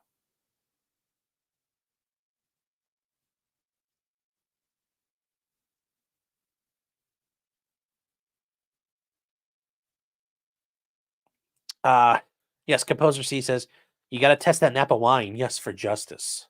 For justice. So let's see here. Where are you guys? Mr. Sniper says, can you plead the fifth in a deposition? At times, yes. It's a little tougher in civil situations, but you can still, yes, if you feel like it's gonna. But at the moment she does that, the jig's up. Moment she does that, she's jigged up. Yeah. Yes, Walter Malone says, yes, Fanny honeypotted herself. Yeah, she did. She did when you think about it.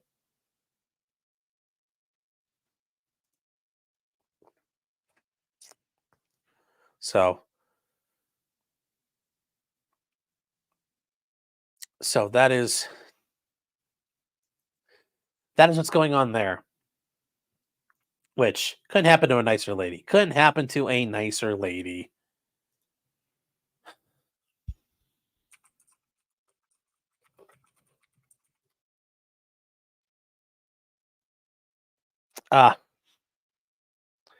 Now, this one, I didn't realize such a big thing with, well, I'm pretty sure this is mainly like a white lady thing, a white woman thing here, but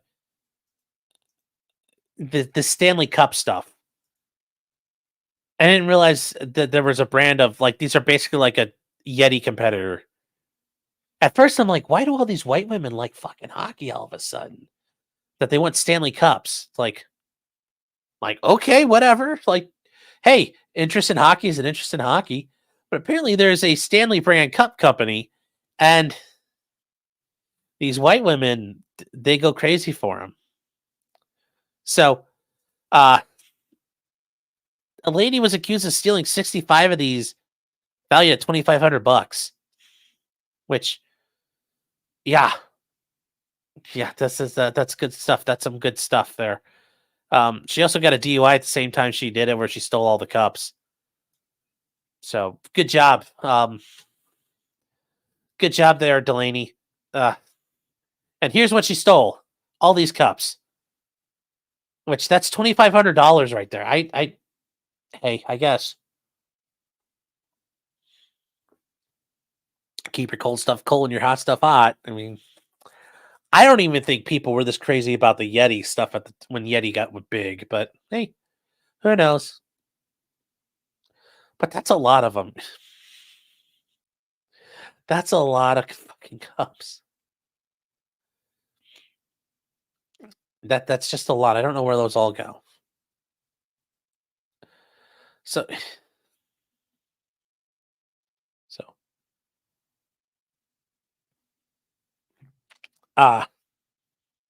yeah, so the police made a joke on Facebook. While the quenchers are all the rage, we strongly suggest you don't turn to crime to fulfill your hydration habit. Although I'd be funny, it's not a habit, it's a need. You need to be hydrated.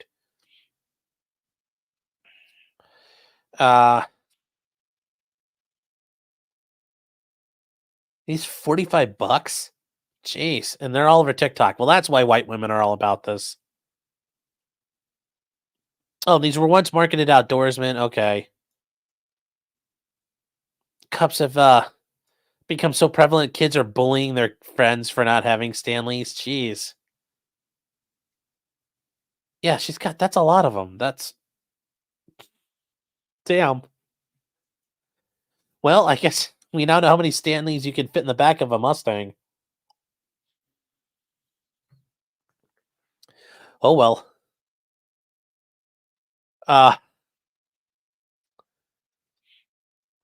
Okay, see, here's the thing. Yes, there's counterfeit iterations of the item, and it's not to be confused with the coveted National Hockey League trophy. Yes, if you win if you're in the NHL and you win the playoffs, you get the Stanley Cup. You get Lord Stanley's Cup. It's the best trophy in sports. But yeah, apparently people really like these. Wow. Okay. Huh. Well, good job, white women. Y'all be doing your thing, I guess. Thank you. Stanley makes good tape measures. I don't think it's the same company. So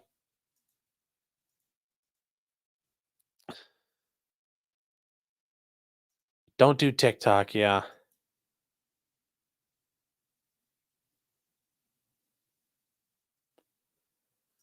John says, I've had my own green Stanley coffee thermos for 30 years. Ah, interesting. Interesting. I didn't know they'd been around forever, but cool. Zero fucks says they cut with fentanyl. Yes, and Tilly says, Jeff started this shit, didn't he? Jeff, did you do this? Is this your fault? Did you get all these white women wanting Stanley cups?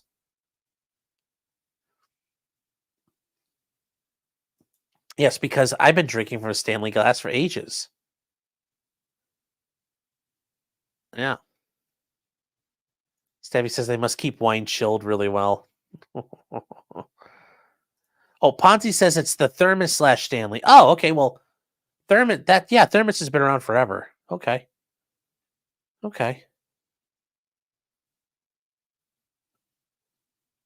Derna says that's a Karina, not a Karen. She could be a white Hispanic, so she could still be a Karen. It's like they pulled over the Avon lady. Oh. Yes, $2,500 in sippy cups.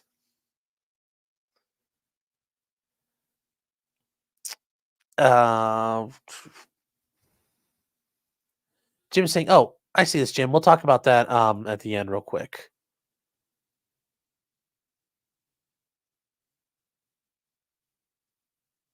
Same company, yes. Yeah, I didn't know that. J-Rock says, not all white women are to blame. A majority, yes, but not all. Well, most of these problems are white women generated, so it's easy enough. That's probably their fault. The Stanley business opened in 1913.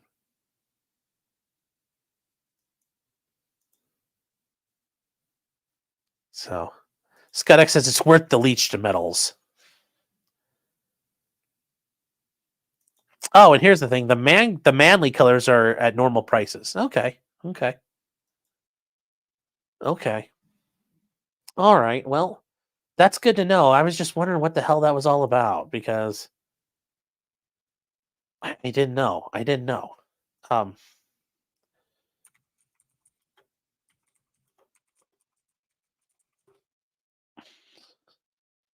so, that was yeah. Like I said, I just didn't know. Real quick, I guess we'll go to the one that people started the show off tonight bringing up, and I didn't know anything about, but we'll look into it now. Is with the WWE. So Vince McMahon is accused of sexual abuse and trafficking in a lawsuit by a former employee. So a former employee of the WWE sued McMahon, alleging he abused her. And it's like, the abuser by walking up to her saying, "Yes! Mr. McMahon, how much coffee do you want? Do you want coffee today?" "Yes! You're fired!" I'm sure that was done a lot, and I'm pretty sure that could have been a cringy issue. But the WWE employee Janelle Grant filed a lawsuit naming McMahon and John Laurinaitis as the defendants. Okay, well, what are they claiming they did? Well, they're claiming they violated the Trafficking Victims Prevention Act, which includes claims of civil battery, and that she endured those while she was there. Okay. She claimed there's a non-disclosure agreement that she signed, but she claims it's void and unenforceable and doesn't bar any of the claims here. So let's see, and there's a link, so let's take a look at this. Okay, so the District Court for Connecticut. And Connecticut's small enough they only have one court. All right, let's see what we got here. It's 67 pages. Oh my God. Let's take a look. All right, here we go. World Wrestling Entertainment Incorporated. All right. Vincent K. McMahon. All right. Janelle Grant. Introduction. Okay. Vincent McMahon lived in a penthouse in her apartment building. The two met in March 2019, and Mrs. Grant was dealing with profound grief and struggling financially. So she was devoting years around the clock caregiving. Her parents passed. On top of that, she was unemployed, and her family home was lost in the bankruptcy. After her family passed away, she dedicated herself to finding gainful employment. Well, that's kind of normal. Neighbors in her building provided career advice and sought her assistance. She used these non-paying roles and volunteer work in the community to build a resume. Okay. The building's resident manager wanted to help.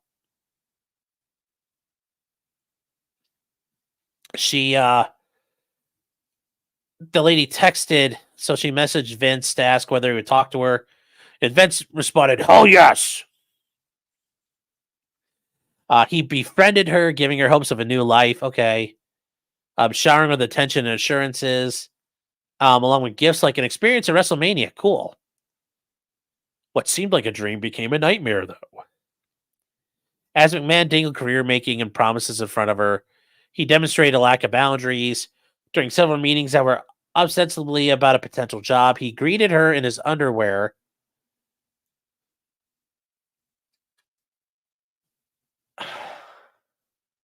Several meetings.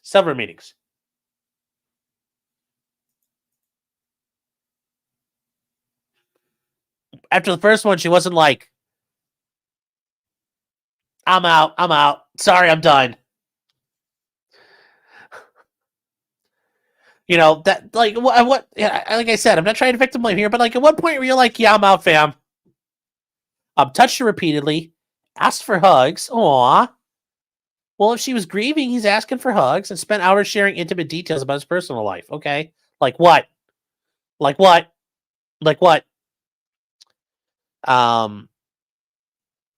It said while he protects loyal people, he wants to keep everything quiet. He had world-class legal resources on speed dial to deal with people who became a problem. Well, he does. He pushed for she's claiming he pushed for a physical relationship. Okay. She felt trapped. Submitting to the demands or facing ruin. She was already facing ruin.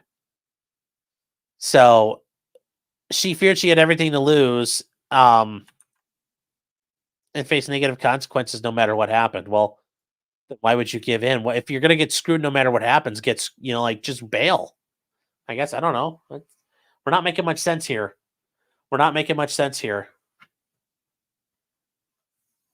So we're not making a ton of sense here. I don't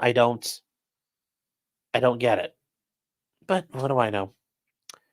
So she started working in the ironically, she was slotted into an entry-level position created for her in the legal department. That's kind of ironic. In that role, she was verbally directed to transfer into talent relations for the XFL. Okay. During a conversation the same day, her presence in the legal department was effectively delaying efforts to hire a new counsel. Yeah, she probably wasn't good at it. Not surprised.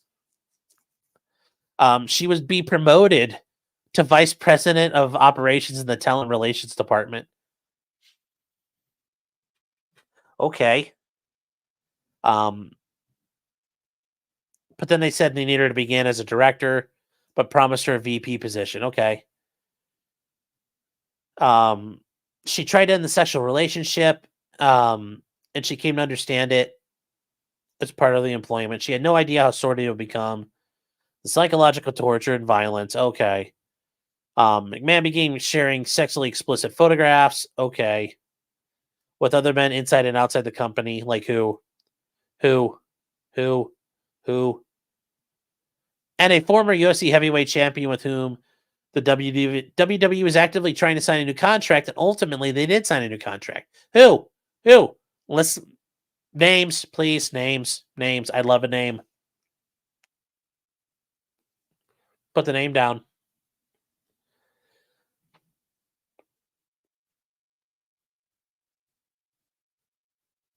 The coercion was inherent in his increasingly depraved demands. McMahon recruited people to come have sex with them. Yes, you're going to work for me and have sex with me, because I am the chairman. I don't see how this is. And she was expected to have engaged in sexual activity even during working hours. Like, I don't see how this works. Like, what was it going to be, like Shane and Vince, like tag teaming her or what? She was ordered to keep her relationship secret unless instructed. Okay.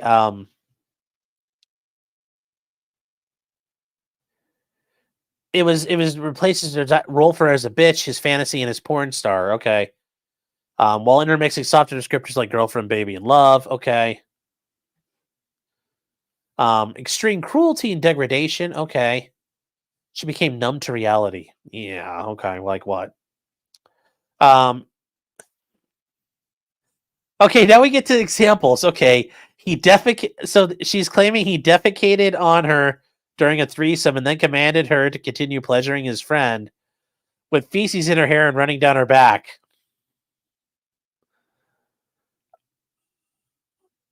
And then he went to shower, and then when they came back, they kept going covered in poo. Okay.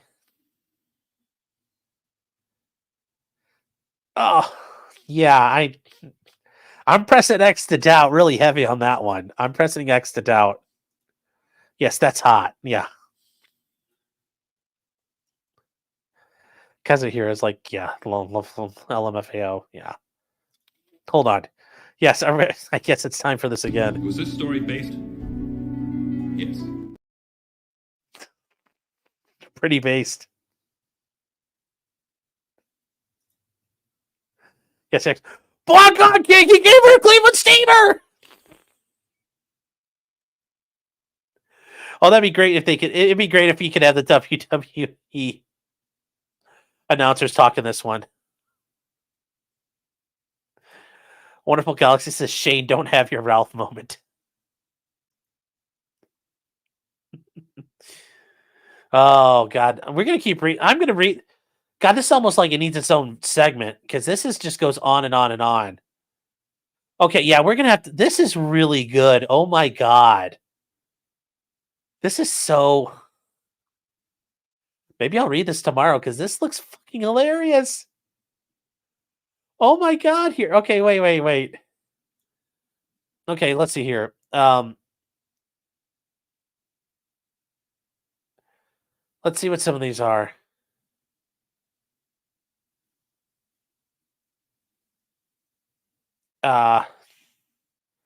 So he continued to advertise a sexual encounter with Grant to WWE superstars. They're in negotiation of a booking contract. Here's what I said after I told him that part of the deal. He's like, lol, that's your turf. She'll be ruined after me and leave your ass. And apparently the superstar said, plus after me, your tool won't fit anymore. Like, and she gave the personal cell number to the superstar. What superstar? What superstar? What superstar? What superstar? What superstar? It doesn't say who. So, oh my God, I'm going to come back to this on its own thing because this requires its own. This is too good to be true. This is crazy. You'll make up a gillions. Yeah. 67 pages of Vince McMahon being crazy. Yes! Vince was in Russia too. Yes.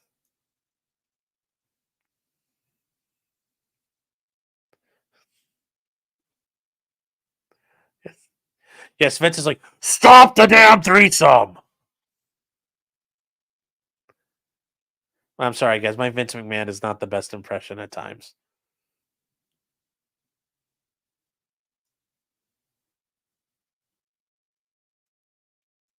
The WWE is numb to reality, yeah. Kelly's like, I'm already not buying it. All right. Yes.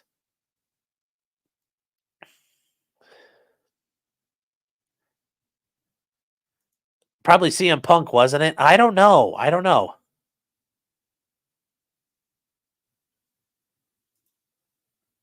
Something, I don't know. Yeah, I think it was Brock Lesnar. Probably. That's the only one I could think of back in 2021. When they're talking about a superstar they don't want to name, that's what I'm thinking. I'm not the only one thinking that, Jeff, because it's like, who else would it have been? I mean, because like, there's nobody else. She got to go hang out and see. It wouldn't be people like the Undertaker. He's actually a pretty like stand-up guy, but that'd be hilarious. It's like the Undertaker, like he locked me in a coffin. Then Mick Foley shoved a sock in my mouth.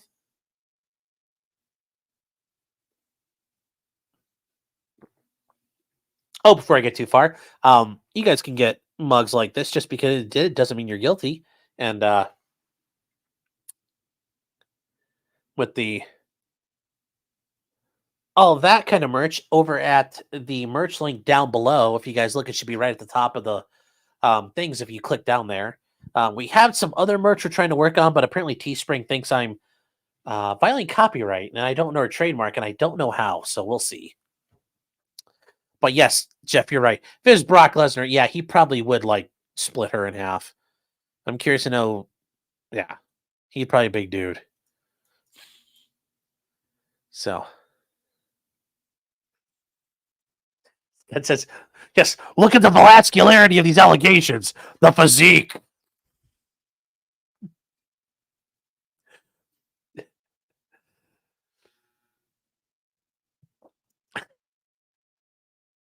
Keopathic says, remember that Vince wanted an incest storyline between his daughter and son. What? I don't know. I don't remember that. I remember Triple H, drugging Stephanie up and marrying her. I remember that part. And then he suggested a storyline between him and Stephanie. What? Vince is legit insane. I know Vince is insane, but come on now. Yeah. Yeah.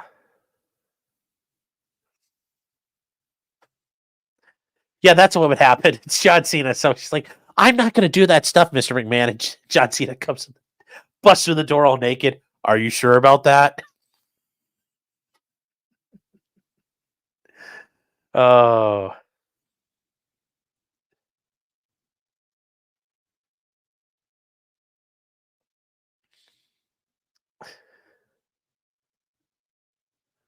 Brock Lesnar's daughter is a big dude, too. Google it. What? Yes, the next PPV at Epstein Island. Oh, my gosh. Oh, my gosh. Vince wanted a Biden-esque storyline to stay fresh with the times. Yeah. But here's the thing. This would happen. Jeff Hall died. And the writing just, that was a problem. WWE's writing just went. Jeff Hall would have been able to write a good story here. But this is what happens. It's what happens when you don't have good writers anymore. So Brock Lesnar daughter. Let's see here. Oh,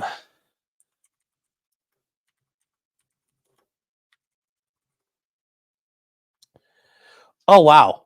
I can see where she gets her looks. But yeah, I'm not going to make fun of her. She looks like her dad, and that's sad. That sucks. That's all right. So I got a big X to doubt, but we're gonna have to look for more. We're gonna have to read through that on our own. Well, let's keep in mind Brock's wife is Sable, yes. And that's the part that doesn't make any sense because that should be, looking like Sable. That's not bad. You can do that. That you can work with that. But no, I'm not gonna make fun of her because she did nothing wrong here. So I'm not gonna make fun of her. But getting on to the last thing tonight, guys, the Delphi Murders update. Delphi Murders. We'll get to that. Richard Allen. If you guys remember last week, we covered it. The oral arguments were actually this past Thursday at 11 o'clock in the morning. And by noon, they were done. And then by 3:30 in the afternoon, the Indiana Supreme Court had released its preliminary opinion saying, no, the attorneys are allowed back on. We're also not going to kick the judge off the case, and we're not granting the speedy trial right now. So what has happened since then? Well, a couple things have happened. One of them is the attorneys that Judge Gull had appointed to be involved in the case, and this is filed yesterday in Carroll County Circuit Court. The court-appointed guys, William Labrado and Robert Screaman, have requested to withdraw. And now people are thinking, oh my gosh, they're tucking tail. No, it's because the attorneys Richard Allen wanted are there. Those guys want to run it. Rossi and Baldwin are back. So, hey, life is good. So they don't need to be there anymore. So they have withdrawn. That's not the big deal. The bigger deal is Judge Gull. Judge Gull, I don't know what this woman's issue is, but I have a lot of concerns about her and her competency and just like what is she doing? And I will show you because an order was published on the docket for this case. This wasn't one you could download. But she made rulings on a bunch of the motions that had been filed. So the Franks motion, and that's a motion for the state and the issues of the discovery and the state have been committing misconduct. It was like 160 some pages. They had the defendant's motion for a Franks hearing, the memorandum in support of the accused for that hearing, and the supplemental motion. So like 200 pages total, including the additional Franks notice, and they have a motion to suppress.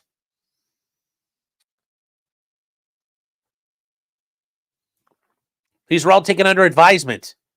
And she now denies them. She denies the motion for a Franks hearing. Yes, she's making her ruling by order. There has been no hearing. She won't have a hearing. She finds the affidavit submitted in support of the search warrant contained information that had reasonable belief that things were on the up and up. She does not find that the affidavit had submitted false statements. The affidavit committed statements of reckless disregard. Based on what? Based on the state's own words? Because she didn't actually have a hearing to determine this. There was no questioning. So all that work his attorneys did, she just like, yeah, don't care. The defendant's motion to suppress has been denied based upon all the pleadings, memorandums, and exhibits previously submitted in support of the hearing. The motion to limine regarding ballistics is reviewed and denied without hearing. They find the evidence contained in the exhibits A and B are relevant and admissible. So the motion to limine, we're not having any motion, we're not having any hearings at all. Sorry. All that work you did, nope, don't count. No, I'm not going to hear you. Like, that doesn't, like, that would never happen here. That would blow my mind to see a judge be like, yeah, not doing it. Like, what the hell? Like, what the fuck is going on in this county? What is this woman doing? And I will say, from what I've heard, this is not uncommon. She basically denies all the motions the defense files when she's at her normal courthouse. This is par for the course for Judge Gall. And I think she's just doing whatever she wants. And I think, like, if I'm Richard Allen's attorneys who got back on, I think it's bam, motion to recuse. Because, like, honey, you can't do this. This isn't Allen County, Indiana. This ain't Fort Wayne. People see this and this looks really sketchy. Judge Gall, you are physically damaging the reputation of governance in the state of Indiana. Right now, I have a concern that, like, you are not on the up and up and no one's stopping you. Nothing here is making me support the idea that this is a valid use of your power. The defendant's motion to transfer, because they want to get him back to a county jail, is taken under advisement pending the state's response, if any, and a hearing's to be set. Okay, are we sure there's going to be a hearing? Or are you just going to say no? I kind of get the fact you're just going to say whatever you want. So, this judge is absolutely... That's a shame, says... it doesn't happen here either. Yeah. Just what she's doing here. Jay Bet says, what are Allen's attorney's recourses now? They're going to have to appeal it up through the chain. Because she's not going to let him recuse herself. So she's not going to recuse. And she's going to force them to appeal this all the way up. And that's going to screw Richard Allen. Because part of their argument was they were going to force the state to go when they weren't ready. So instead, she's blowing it all up and either forcing them to risk going forward with crappy motions or force her to do the right thing and then give the state time to get ready. It's just disgusting. Sounds tyrannical. And here's the thing. It might not be right.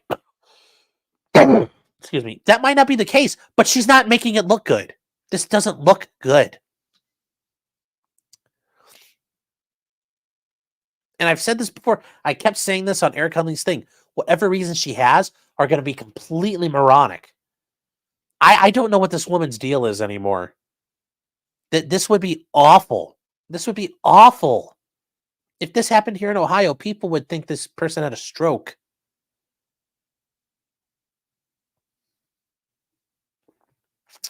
President-elect Phil Swift says she's busy being a salty cunt and willing to violate the rights of the defendant because her pussy accepted the Supreme Court hearing. No, I don't think so. I think this is her any other day of the week. I do what I want. I do what I want. I'm Judge Gall because I do what I want. So, yeah, this is past ego. This is somebody who's just not with it.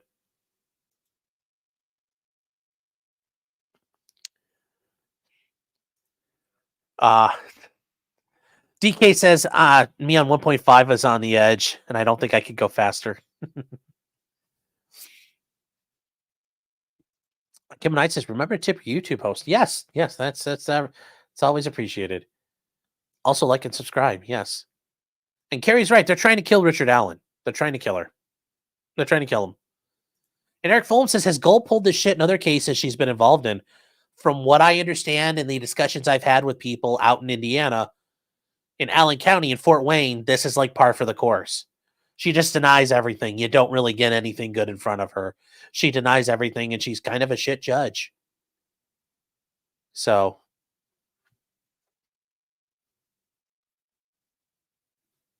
yeah. Hudis says yes, and that's the other thing. She told the Fort Wayne attorneys she would do the Frank stuff if they wanted to, but then denied it. Yeah. Yeah. This whole thing is just, it's disgusting. It's disgusting. And then Hunch the Dirty Roofer for $5. Sorry, Hunch, I saw this earlier. Going back to the Stanley hot mugs, saying Eve was a white woman, prove me wrong. Yes, it's all their fault. So, yes, her actions will be great for Allen's arguments during an appeal. Yeah. Yeah, this whole thing is just disgusting. I mean, I don't know how you fight this. Like, just kicking her out, because now your guy wants to, you've got to have the speedy trial because you're trying to blow this out of the water. But this judge is literally snipping your freaking hamstrings. So, Tilly, you're saying how the judges go down for being naughty, corrupt, and drugs? Well, it's not necessarily a drug issue for her. I'm not going to say she's doing stuff wrong. I just think she's a horrible person. I think she's power tripped. I think she's just, I our judge. I can do what I want. She sounds like to me. Whatever I do, what I want. Huda says 99% of Indiana doesn't follow the case. It'll be easy to get jurors. Yeah, maybe, maybe not. I mean, in Carroll County where this happened, it might not be easy.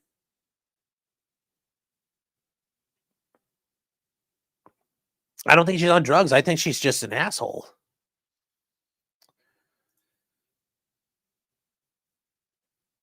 So that's, but generally, no. Judges, even if judges are kind of being horrible at what they do and treat people like crap, they can get away with it. Why? Because they can. Judges have a lot of deference, even through the court systems.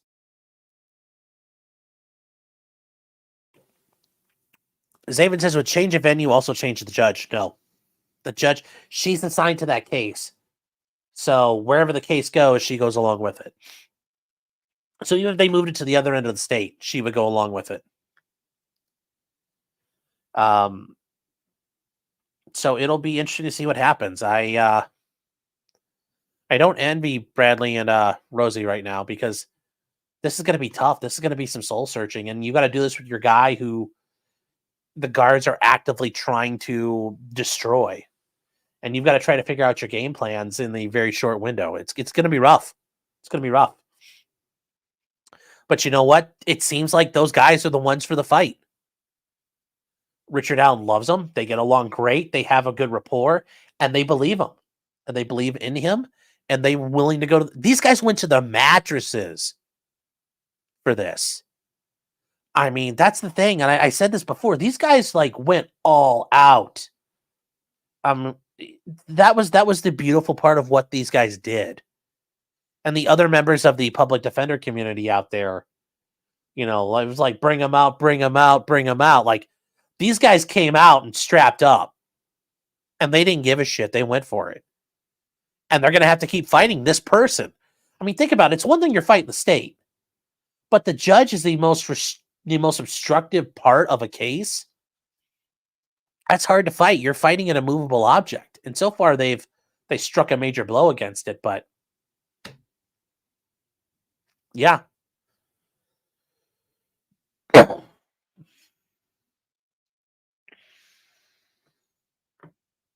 So I give them, Richard Allen, I think, still has the best chance. He's got the best chance ever, because he's got his attorneys, he's got the guys, and they've got a plan. But I don't know how you make the plan.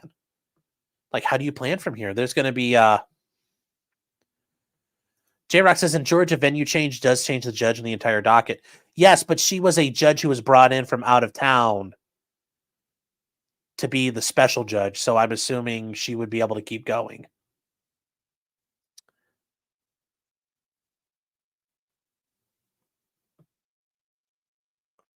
I'm allergic to shitty Judge Gull. Yeah.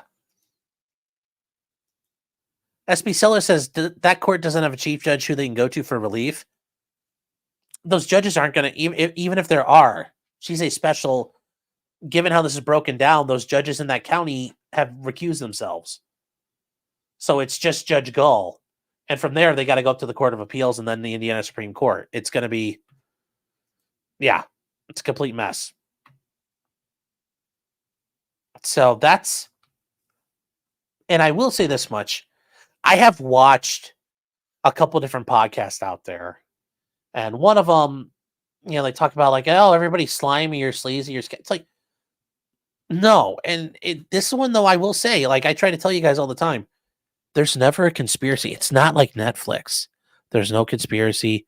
Don't worry about it. Like, the things are just what they are. Like, it's getting harder and harder for me to say there isn't something sketchy going down. But I'm still subscribing to the idea that this judge is just an idiot. She's, I'm Judge Gull. I'm in charge. Yeah, girl boss, yeah. To quote the great Coach Red Pill, she thinks she's in charge. I'm assuming that's really the case here, because if there is some sort of conspiracy going on, like Jesus Christ on a cracker. But I can't, yeah. So, yeah. J-Rack would say, but that county doesn't have jurisdiction anymore. Hence, a special judge doesn't. It might be. I don't know, but I can't say for sure that she wouldn't. I would assume she moves with them. But I don't know Indiana law. In Ohio, yes, I think you'd probably end up with a new judge ultimately. But it becomes an issue of having judges been recused out and kicked around. I don't know how that would work in Indiana. So that's why I'm kind of leaving that one quiet. Composer says she has a case of robitis. It's worse than that, but yes, it's partially black robitis. Huda says the Defense Diaries podcast is great for Delphi info. Yeah, that's that's one of the ones you can listen to out there. The Defense Diaries podcast by there's the Matas, their husband and wife team of attorneys. They're out in Indiana. They're doing a pretty good job with it. So, J-Rock saying it's rhetorical. She ain't letting go. Yeah, well, yeah, she ain't letting go. Yeah, no, I agree. So, where are we at there?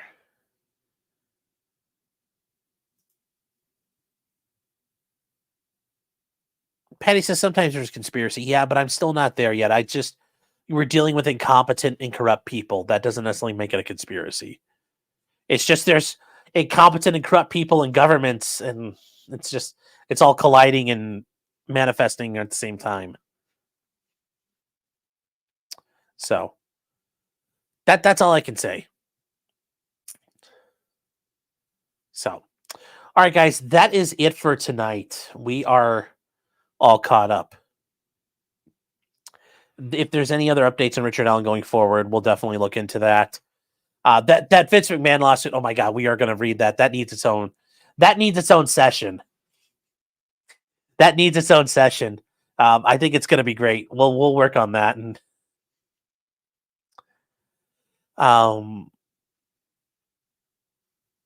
J-Bet saying, I keep missing most of your streams, so apologies if you've already addressed this, but what's your take on the Josh Kiwi Farms versus Epic LLC thing?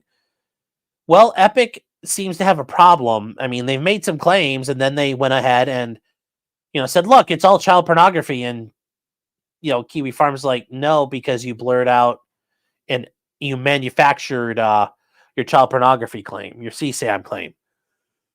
So that doesn't look good for Epic. Now, Because if they really wanted to just stick with their basic comment, they probably would have been okay. But now they've actively gone out and lied and used either they doctored or used doctored material that puts them on the back foot.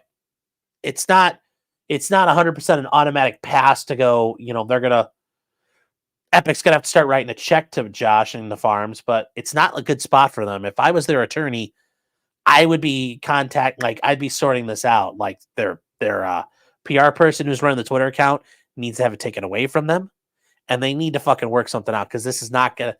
There are cheaper ways for this to end by Epic and the farms. So, yeah, especially that fraudulent picture they posted. Those fraudulent pictures they posted, which it turns out they were completely wrong on. It's like, yeah, that's not good for them. That's not good for them. They were okay till that point.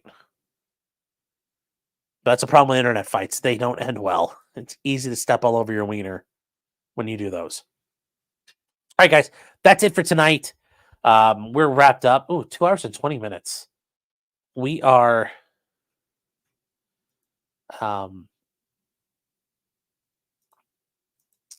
what's going on here?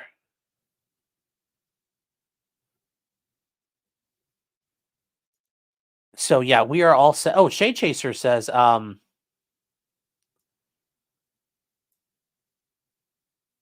back to the Vince McMahon thing, I didn't see this over in Rumble. I'm so sorry. It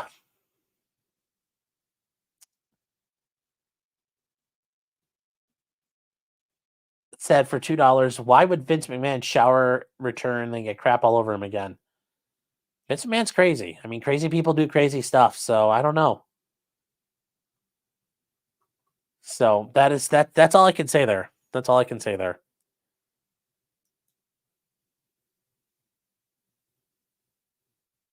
ASMR stream went, I don't know. All right, guys, I am going to send you over to Joe over on Good Logic. I know he's on right now. We're going to set that up. If you guys were following in GunTube, Paul Harrell is still alive. He's hanging in there, it looks like, for now. And Godspeed to him. But yes, Rumble, Kick, Facebook, Twitter, Twitch, here on YouTube. Thank you guys for being here. We're going to be heading over to locals over at potentiallycriminal.locals.com and hanging out there. It should be a very fun time. If you guys are interested, come join us.